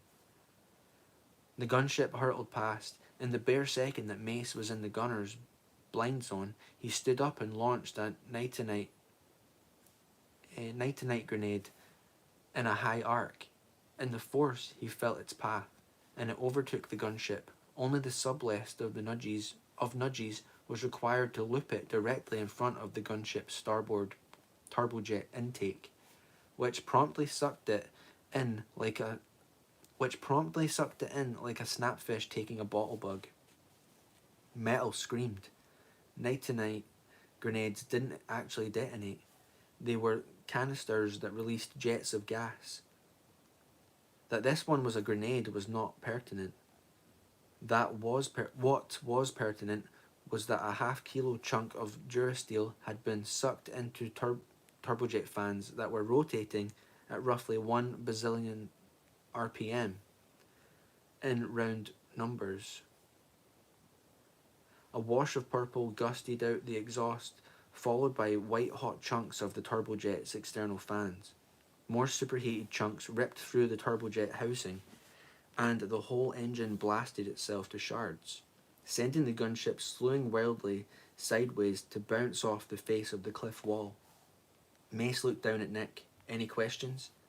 Nick appeared to be in danger of choking on his own tongue. Mace said, "Excuse me," and was gone. The force launched him over the rocks like a torpedo. He stayed low, blasting through flames too fast to get burned, skimming the slag beneath. Kicking off from one boulder to another, he ricocheted across the pass toward Chalk and her ack, Galthra. The two gunships approaching from below swooped up toward the gap. Beshy's grasser was down, kicking, on fire, and screaming. Leshy's was already just a pile of ragged meat. A missile took one of their acks in the flank. Though ack hide is nearly impenetrable, the hydraulic shock of the missile's detonation made a bloody hash of its internal organs. The axe staggered into the rocks before it fell. Besh dragged his brother through the flames into cover behind its massive armoured body. The axe body bucked and jounced as round after round of cannon fire slammed into it, making it twitch as though still alive. Pretty intense.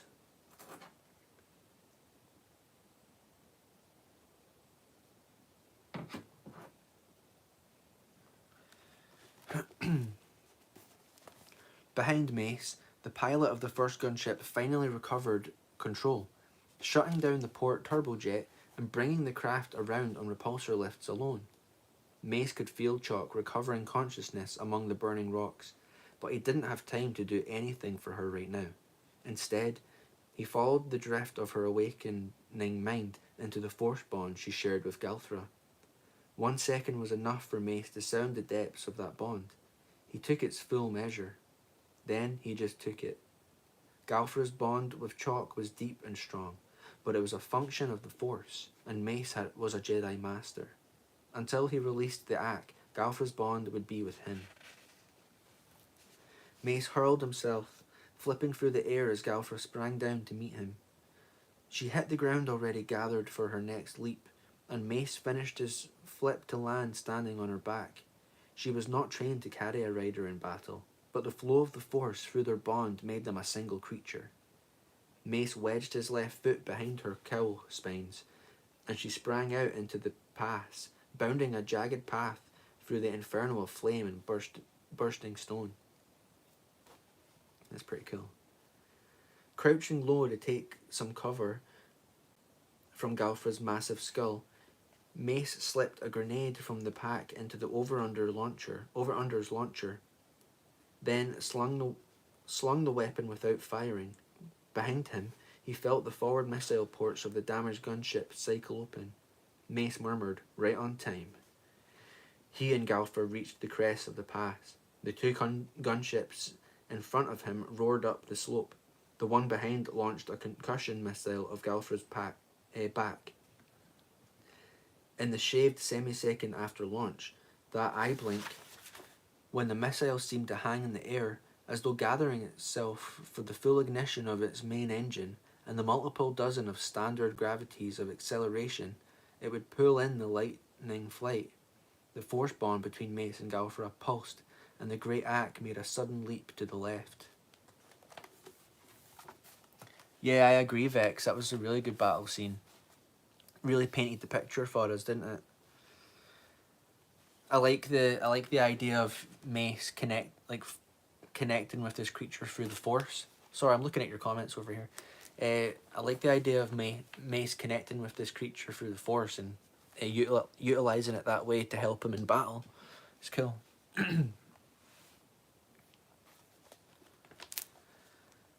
The missile screamed past to that, so close that its exhaust scorched Mace's scalp, and one little nudge in the Force, hardly more than an affectionate chunk under the chin, tipped its diamond-shaped warhead up a centimetre or two, altering its angle of attack just enough that the missile skimmed the crest of the pass instead of impacting on the burning ground.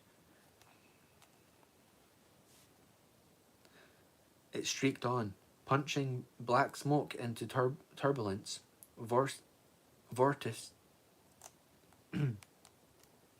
into turbulence vortices.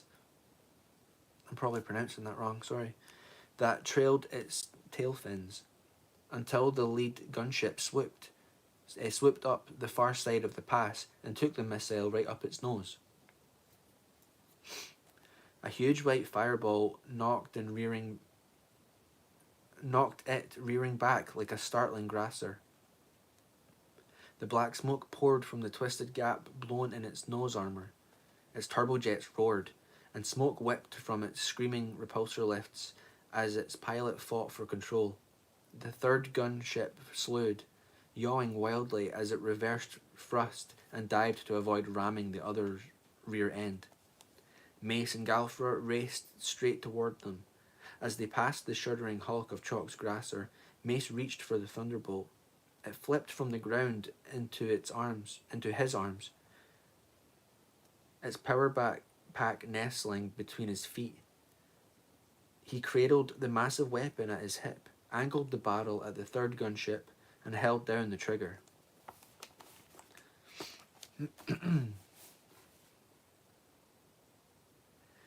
Mace surfed through the flames and black stinging smoke, over the slag of melting rock, through the thunder and shrapnel shrieks of bursting stone on the back of 3/4 of a metric ton of armoured predator firing from the hip, hammering out a fountain of packeted energy that ripped its way up the side of the gunship.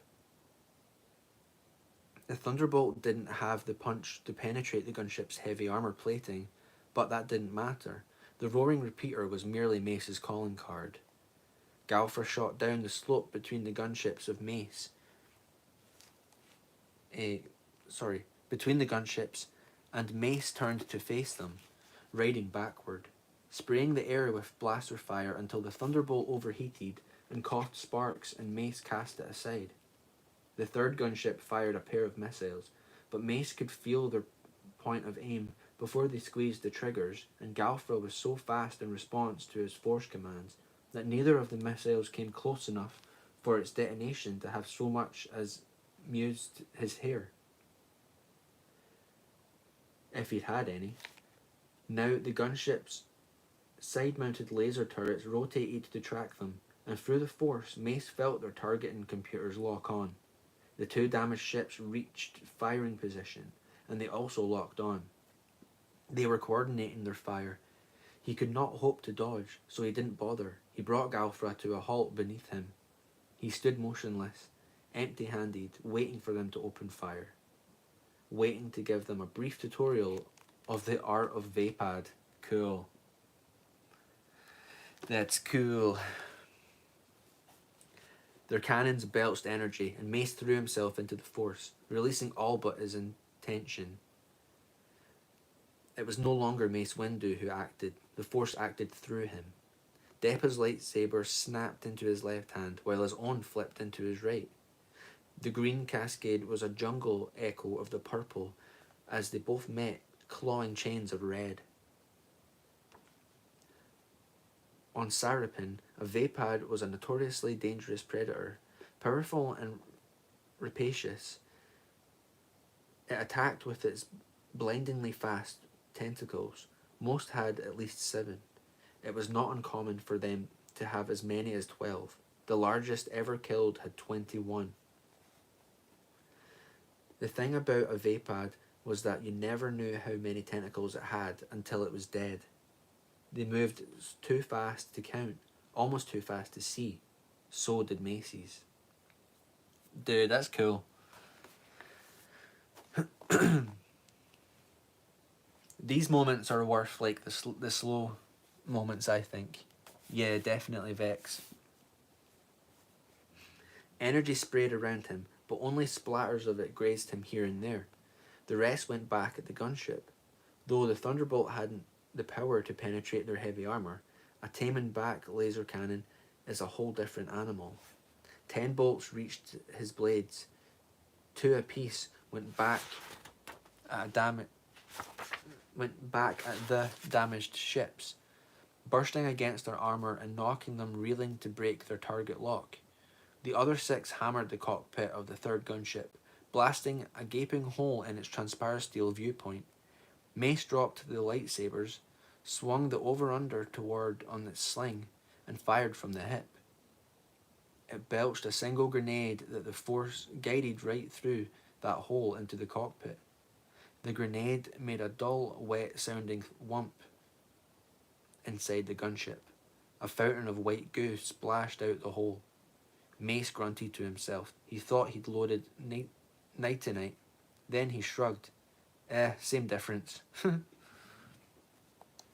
One of the forward turbojets sucked strings of hardening glop through its intake, squealed, and chewed itself to shrapnel. The gunship lurched wildly, with the crew glued fast in the grenade's glop, where there was nothing they could do except watch in horror as their ship careened into the face of the ridge and detonated in an impressive explosion that splashed flame 300 meters down the slope. Mace thought, and now for my next trick. He released the over-under and extended his hands, and both lightsabers hurtled back to his grip.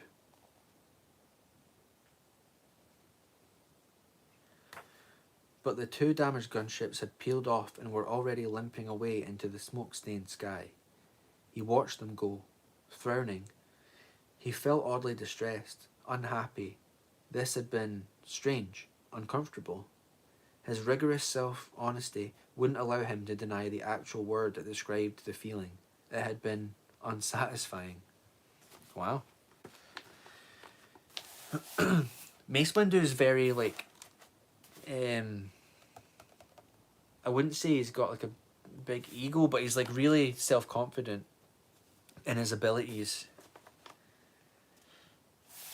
And I like this I liked this section because it's kind of reminiscent of that 2003 Clone Wars episode where like he's fighting the big ship and the droids and stuff, but it's a bit more like realistic. That's obviously like an OP version of this, you know. Okay. From the private journals of Mace Windu. I don't know how long I stood there, frowning into the sky.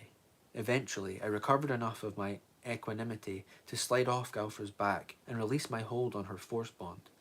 She bounded off, searching for chalk, unslope among the burning rocks.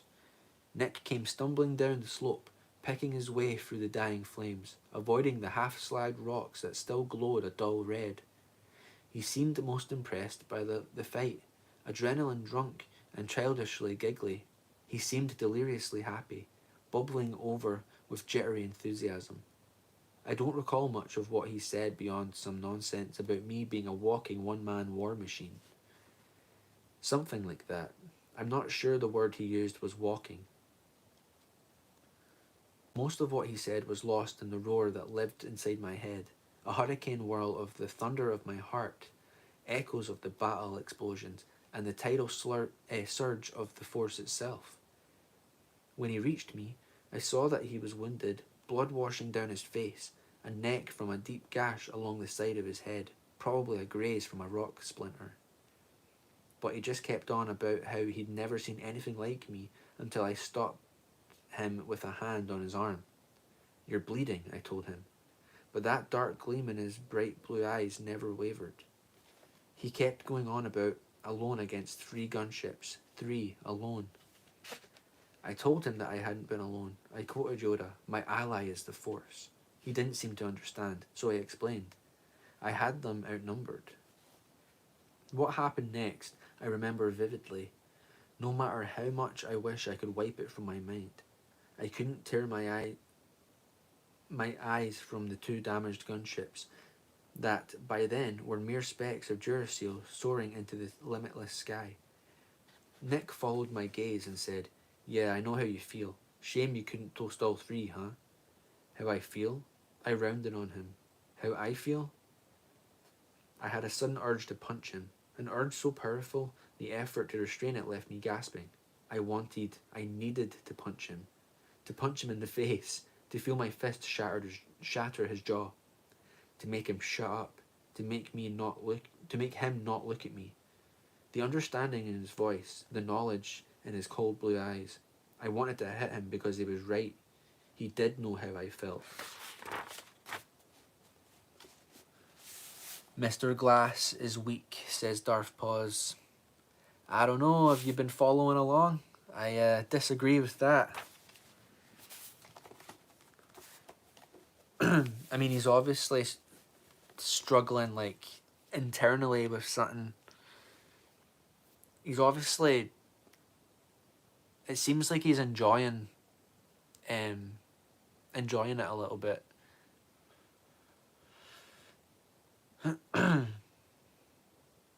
I'm surprised you're still here, Pause, you fake fan. Right, where did we get to? Right, next page. Shatterpoint is a 7 out of 10 so far. I mean, it's a meme, but it's accurate.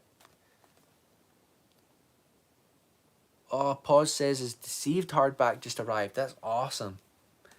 That book's one of the reasons I was wanting to play KOTOR in the first place. That's cool. Does Deceived take place after um does it take place after Revan? Because I think Deceived is it Malik and he's Revan's apprentice, right? Let me know, pause. And also post a picture of it, I want to see. Dude, my face is itchy.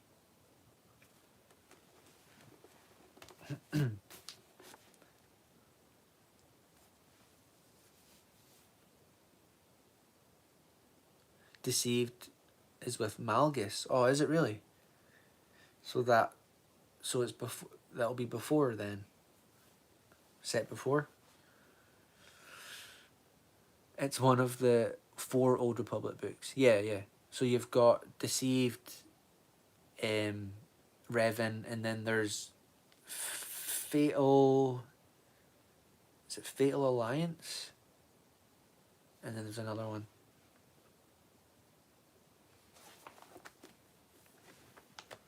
Because I know Decrepit is reading one of them as well.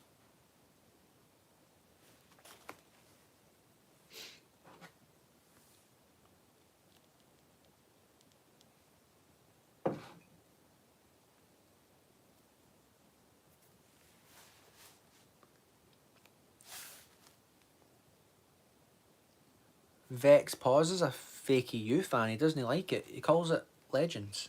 He doesn't read any of them. See, told you. No. Pause doesn't read. Pause doesn't know how to read. Yep, hashtag fake fan.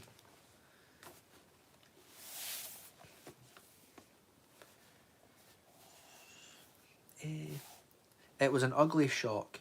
As he said, I'd wanted to destroy those other gunships too. I wanted to rip them out of the sky and watch them burn. No thought of the lives I'd already taken in the first gunship. No thought of the lives I would take in the other 2. In the Force, I reached out toward the burning wreckage on the ridge face above, searching among the flames. For what? I can't say.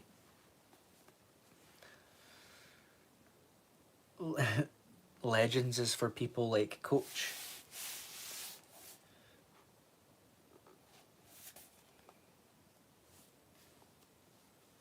I don't remember what he said about EU books.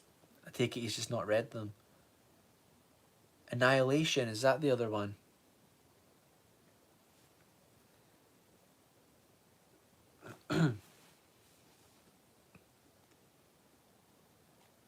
Pause, if you're not a fake fan, you'll name all 4 of the Old Republic books in order. Or Vex, you can do it too, if you know. Last one to do it is a fake fan.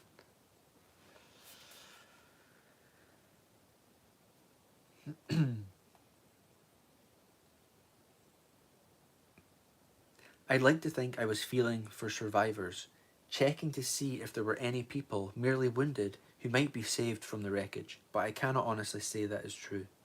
I might have just wanted to feel them burn. I also cannot honestly say I'm sorry for the way the fight turned out, though I took their lives in self-defense and the defense of others. Neither I nor those I defended are innocents. I cannot honestly claim that my Karun companions are any more deserving of life than were the people in the gunship. What I did in the past I cannot call my duty as a Jedi. Wow.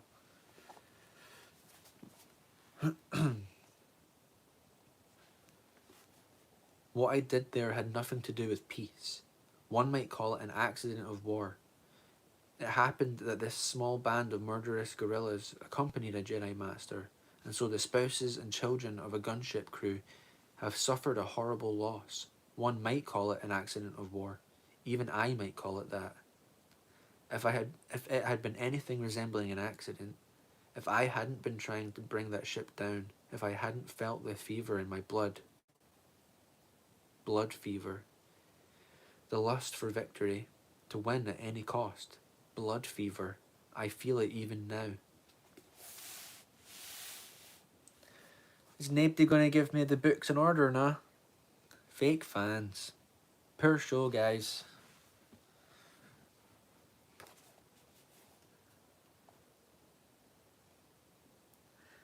It's not overpowering. I haven't fallen that far yet. It's more a preference, an expectation, an anticipation that has been disappointed. This is bad. Not the worst it can be, but bad enough. I have long known that I am in danger here. But only now am I beginning to understand how dark and near that danger is. I never guessed how close Harun Kal has already brought me to that fatal brink. It is a side effect of the force immersion of Vapad. My style grants great power, but at a terrible risk. Blood fever is a disease that can kill anyone it touches. To use Vapad, you must allow yourself to enjoy the fight. Right, so I was right, he's been enjoying it. Oh, Vex got it first. Revan, then Deceived. Annihilation, then Fatal Alliance. I think. Oh, Vex. We'll see. You know what? Darth Paws is on Wikipedia right now, getting the answer. And he's got the cheek to call out theory for it. I thought you were exposing yourself there, Paws. You haven't read any EU books, eh? Pause, if you want to get into the EU, just read Red Harvest, eh? Right. So, Vapad, I was right. It kind of forces him to need to enjoy the fight a bit, kind of turn into the dark side a little bit, I guess. Although it hasn't explicitly said that yet. So blood fever is Vapad, my style grants great power, but at a terrible risk. Blood fever is a disease that can kill anyone it touches. To use Vapad, you must allow yourself to enjoy the fight. You give yourself to the thrill of battle, the rush of winning. This is why so few students even attempt the style.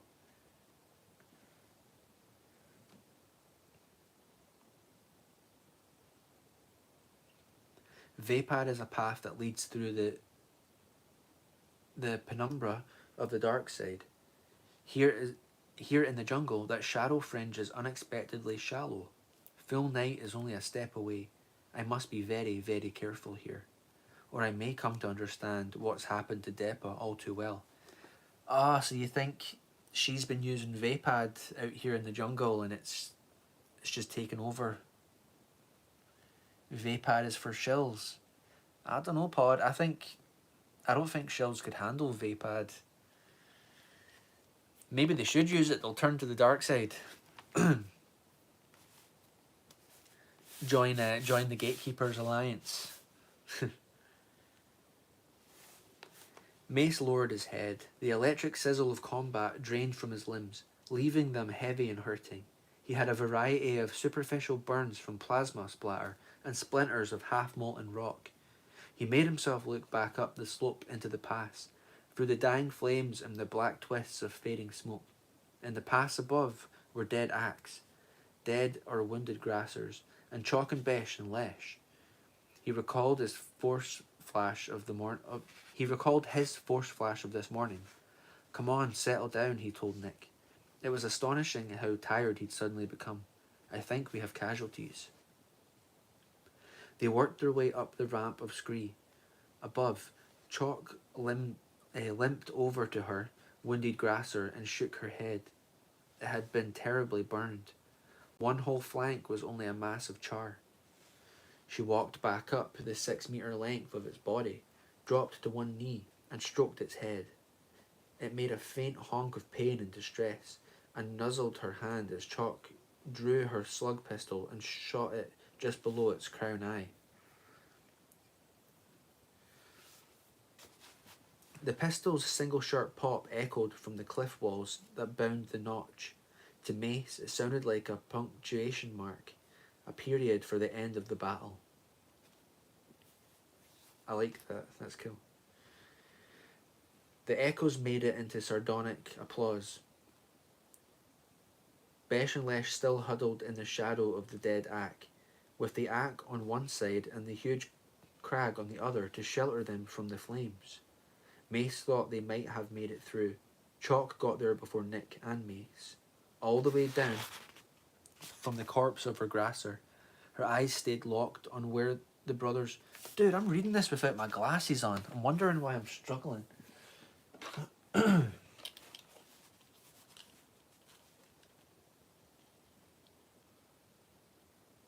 The echoes, the echo-based networks, yes.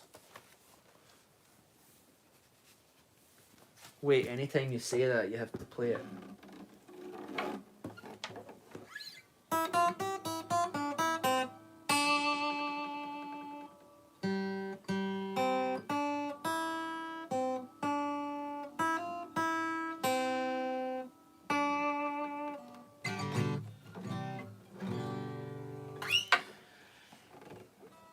That's going to get old fast, I know it.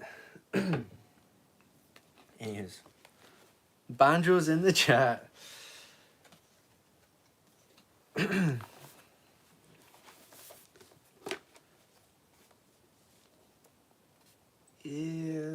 we go.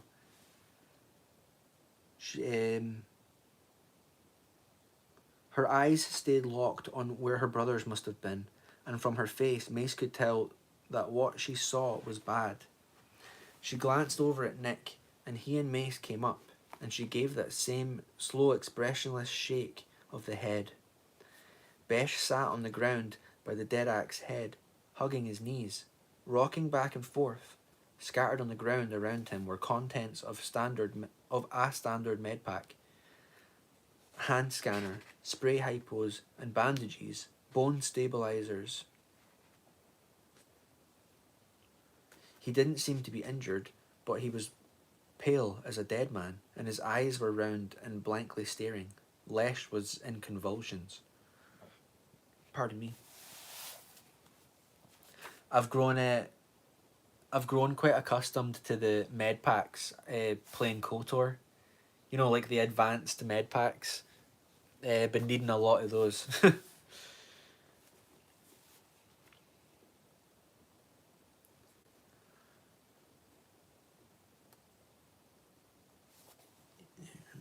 Convulsions. His face had twisted into a rigid mask, a blind gape at the empty afternoon sky. He bucked and wreathed, hands clutching spastically, heels drumming the rocks. Mace's first thought was head wound. Shrapnel or rock splinters in the skull could trigger such seizures, and he couldn't understand why Nick and Chalk and his own brother just stood as though they were helpless to do anything but watch him suffer. Dropping to a knee, Mace reached for the medpack scanner. Chalk said, "Leave it." Mace looked up at her. She gave him a headshake. Dead already. Mace picked up the scanner anyway, and slid the medpack cover over to activate the display. The readout said Lesh wasn't wounded, he was infected. Unidentified blood-borne parasites had collected in his central nervous system. They had now entered a new stage in their life cycle. They were eating his brain. The previous night in the wallet tent made sense to Mace now. Lesh must have been sick with these parasites already, and Mace had thought it was nothing but stress and thistle intoxication. "Fever wasps," Nick said hoarsely. He was almost as pale as Besh. He could face violent death with a wink and a sarcastic one-liner. But this had his face shining with pale sweat. He stank of fear. No telling when he might have been stung. Thistle chewers go faster. The larvae like the bark when they hatch. He swallowed and his eyes went thin. He had to look away. They'll hatch from his skull, through his skull, like an eggshell. The pure, uncomplicated horror on his face told Mace this wouldn't be the first time he'd seen it happen. Mace set the medpack on a cool spot by the dead axe. It says here he can still be saved. It took only a second to charge a spray hypo with thanatizine.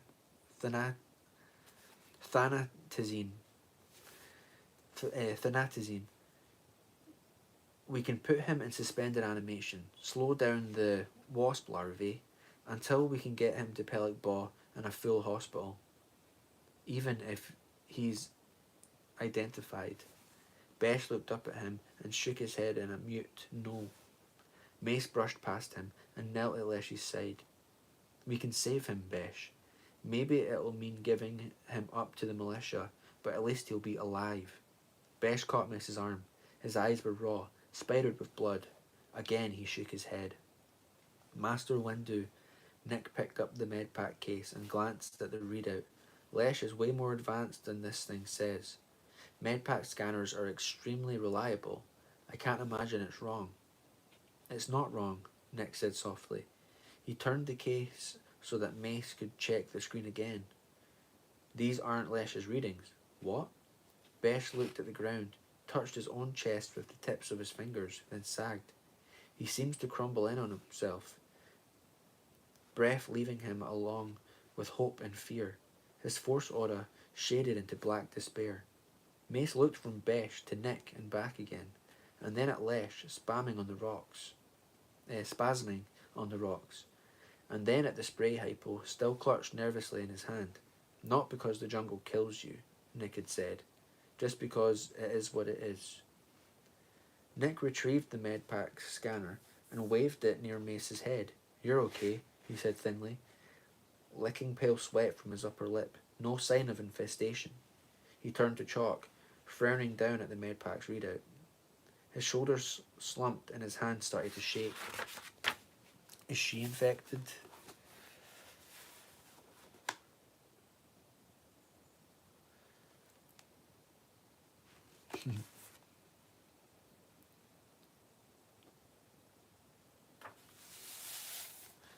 Darth Paws is the poster boy of the Star Wars fandom.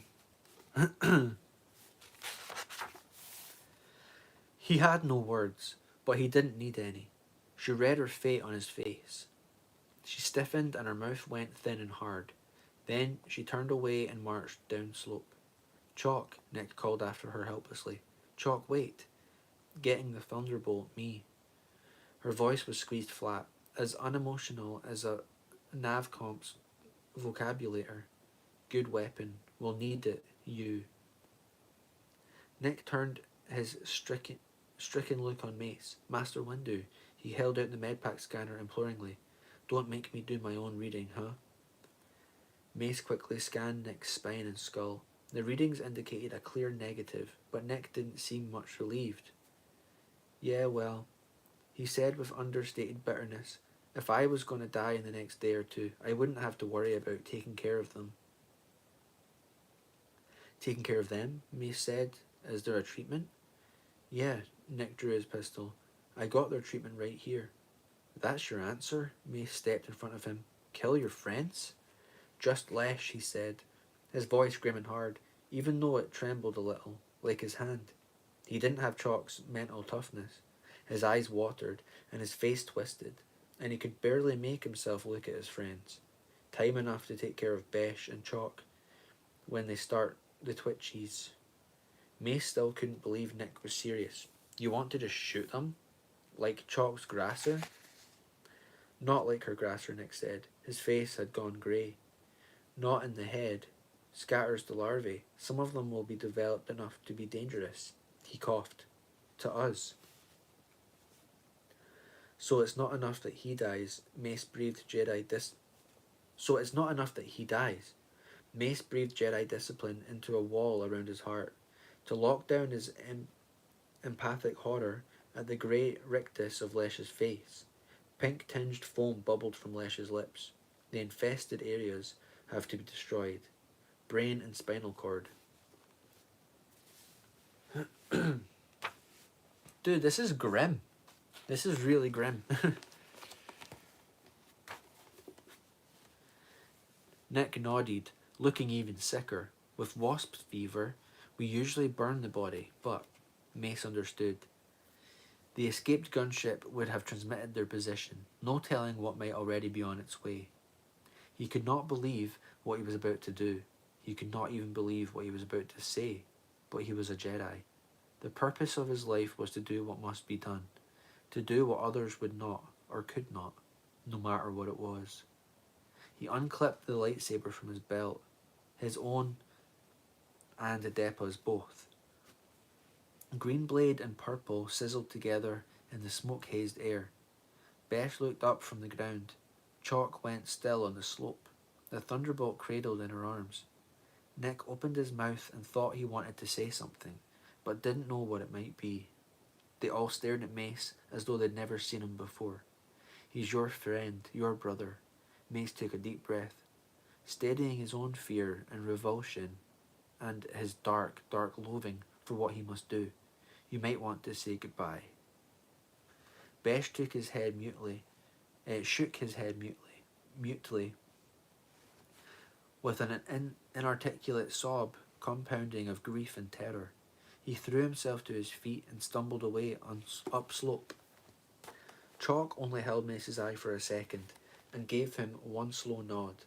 Then she followed Besh. She put one strong arm around Besh's shoulders. Besh collapsed against her, sobbing. Nick was the last. His eyes showed nothing but pain. Finally, he shook his head, and tears spilled onto his cheeks. He's already gone. He touched Mace on the shoulder. Mace Windu, you don't have to do this. Yes, I do, Mace said, or you'll have to. Nick nodded, reluctant understanding. Thanks, Windu. Master, thanks. He turned and walked after the others. I won't forget it. Neither would Mace. He stared down at Lesh between the two shining blades. He reached into the Force, seeking to touch anything of the young man that might remain, to offer what little comfort might be his to give. But it was as Nick said, Lesh was already gone. A long moment passed while Mace composed himself, found an attitude of calm reverence, and consigned whatever might have been left of Lesh's consciousness or spirit to the Force. Then he took a deep breath, lifted his blades, and began.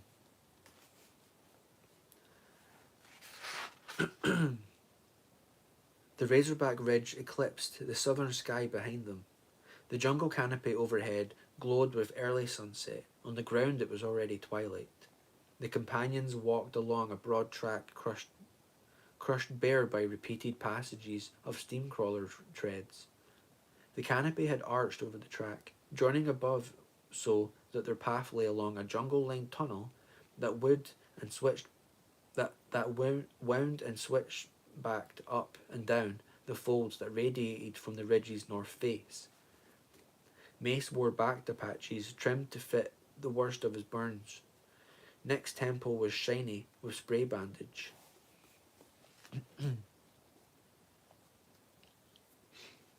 Chalk wore a sling restraining the shoulder she'd separated when she tumbled into the rocks, and a compression wrap supported her twisted knee. Besh walked in expressionless silence.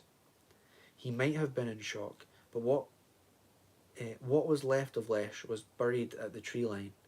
Their backpacks were heavy with supplies scavenged from the dead grassers. Little of Mace's gear survived. His wallet tent, his changes of clothing, his own medpack and identikit, all had been destroyed with Nick's grasser. The war on Harun Kal was erasing Mace's connections to life outside the jungle. Of all the physical evidence that he had ever been anything other than a Corran, only the two lightsabers remained. Even the fake datapad that he had carried all this way, its miniature subspace coil, must have been damaged in the blast. He'd considered summoning the Holic to evacuate Besh and Chalk for medical treatment, despite the fact that it would have severely compromised his mission here. The sudden appearance of a Republic cruiser in the Alhar system would certainly have drawn entirely too much separatist attention.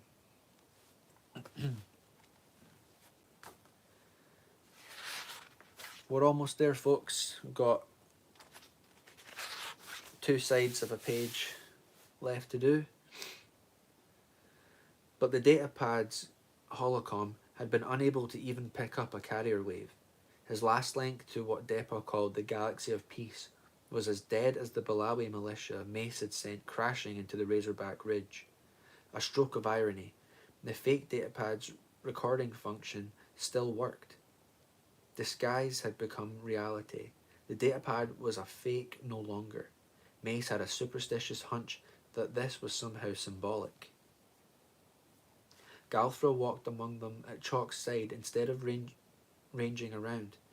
She was the last of their acts. With a little luck, her presence alone might keep major predators at a respectful distance. No gunships had yet come to the pass behind them. Mace found this inexplicable and disturbing. Once in a while, Galfra gave a forced twitch that may have meant she heard engines in the distance, but it was hard to tell. Mostly she mourned her dead packmates. Her forced presence was a long moan of grief and loss. They pushed on. Nick set a killing pace. He had not spoken since they'd buried Lesh's remains. Mace guessed that Nick was thinking about Besh and Chalk. He himself certainly was, thinking about the fever wasp larvae that teemed within their brain and spinal cord tissue. They might have a day or two before dementia would begin. A day or two after that, convulsions and an ugly death. Besh walked with his head down, shivering, as though he could think of nothing else.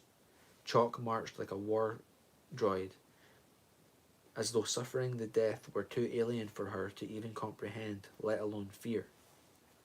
Mace matched Nick's pace, close by his side. Talk to me. Nick's eyes stayed on the jungle ahead. Why should I? Because I want to know what you have in mind. What makes you think I have anything in mind? What makes you think anything I might have in mind can make a difference? His voice was angrily bitter. We have 2 people about to go into second stage wasp fever. No grassers, 1 ack, a handful of weapons, militia on our tail, and you and me. His gaze slid sideways to meet Mace's. His eyes were red and raw. We're dead, you get it? Like that tusker in the Death Hollow, a few meters short of where we needed to be. We didn't make it. We're dead. For dead men, Mace observed, we're making good time. For an instant, he thought Nick might crack a smile. Instead, Nick shook his head. There's a Lore Pellic who travels with Deppa's band. He is very powerful. More than powerful. If we can get Besh and Chalk to him before they start the Twitchies, he might be able to save them. Lore Pellic? Jungle Master? Shaman? Witch Doctor? Wizard? In Corran legend, the Lore Pellic was a person of great power and great peril. As unpredictable as the jungle, he brought life or death, a gift or a wound. In some stories, a Lore Pellic was not a being at all, but was rather Pellicotin incarnate, the avatar of the jungle mind. Interesting. Mace made a connection. Carvaster. Nick goggled at him. How'd you know that? How'd you know his name? How long before we reached them? Nick trudged on a few paces before he answered. If we still had grassers, the axe for axe for warding, maybe 2 days, maybe less. On foot, with only 1 ack? His shrug was expressive. Then why marches so hard? Because I do have something in mind. He flickered a sidelong glance at Mace, but you're not going to like it. Will I like it less than having to do to Besh and Chalk what I had to do to Lesh? That's not for me to say. Nick's gaze went remote, staring off into the gloom-filled tunnel ahead. There's a little outpost settlement about an hour west of here. Ones like it are strung out every 100 clicks or so along these steamcrawler tracks. They'll have a secure bunker and a comm unit. Even though we, the ULF, don't use comms, we still monitor the frequencies. We get in there, we can send a coded signal to them with our position. Then we put Chalk and Besh in thanatazine suspension, sit tight and hope for the best. A Balawi settlement? He nodded. We don't have settlements. Dokos saw to that. These Balawi, they'll take us in. Sure, Nick's teeth gleamed in the jungle twilight, and that manic spark kindled in his eyes. You just have to know how to ask. Mace's face darkened. I won't let you harm civilians, not even to save your friends. No need to scorch your scalp over that one, Nick said, trudging onwards. Out here, civilians are a myth.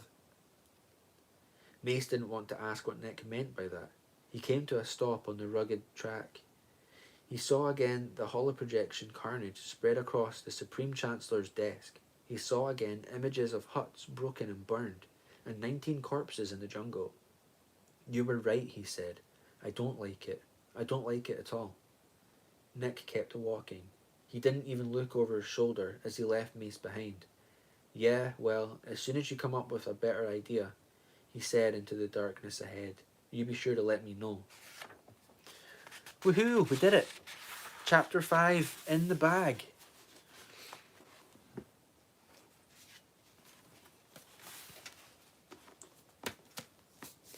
Very, yep, 7 out of 10. Pause has got it. That's our progress, dudes. A little bit further. Very good chapter. A lot of good action.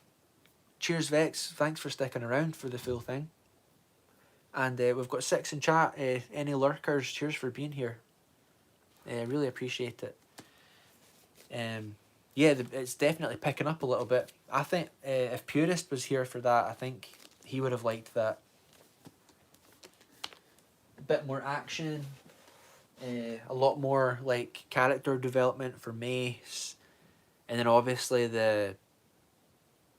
character development for Mace, and then obviously the teammates are starting to get infected, and there's all these sort of like traumatic things happening to them at the same time, like they're under attack. And the action was cool. I liked when Mace was going through the fire. Oh yeah, really, really cool stuff. Awesome. I think we definitely got through it faster that time. Can't believe I read half of that with like no glasses on. Gonna have a headache tomorrow. Anyways, folks, love you and leave you. Purist is going to be going live soon, and that should be a good laugh. So, cheers for hanging out, and we will be back next Monday for chapter 6. What's it called? It's called Civilians. Civilians are a myth. Purist is a shell, is he? I don't think I've... Nah, I can't say I've seen Purist shell over anything. Right. I just dropped Vector Prime. I just did a theory. I just did a Star Wars theory. I chucked NGO on the floor.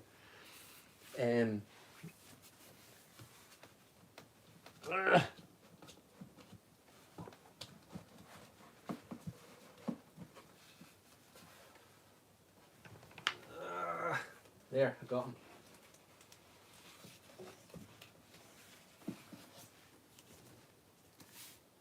We're good. We're good. That the cartridge I got for the Switch, I like, obviously it's got like KOTOR, the Jedi games. I don't know if that's a Disney production. I didn't even think about that. My wife got it for me. That's my excuse. Pause. Coach's kids want Disney to watch what they watch. My wife bought the game, so giving Disney money, absolute hypocrite. But I'm glad I'm getting a chance to play KOTOR finally.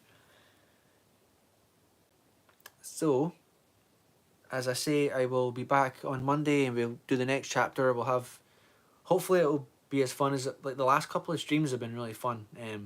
I'll try and think of more like segments, or you know, some more fun stuff to do. So I will speak to you all later. Have a good rest of your day. As always, long live the expanded universe, and lang may your limbs reek.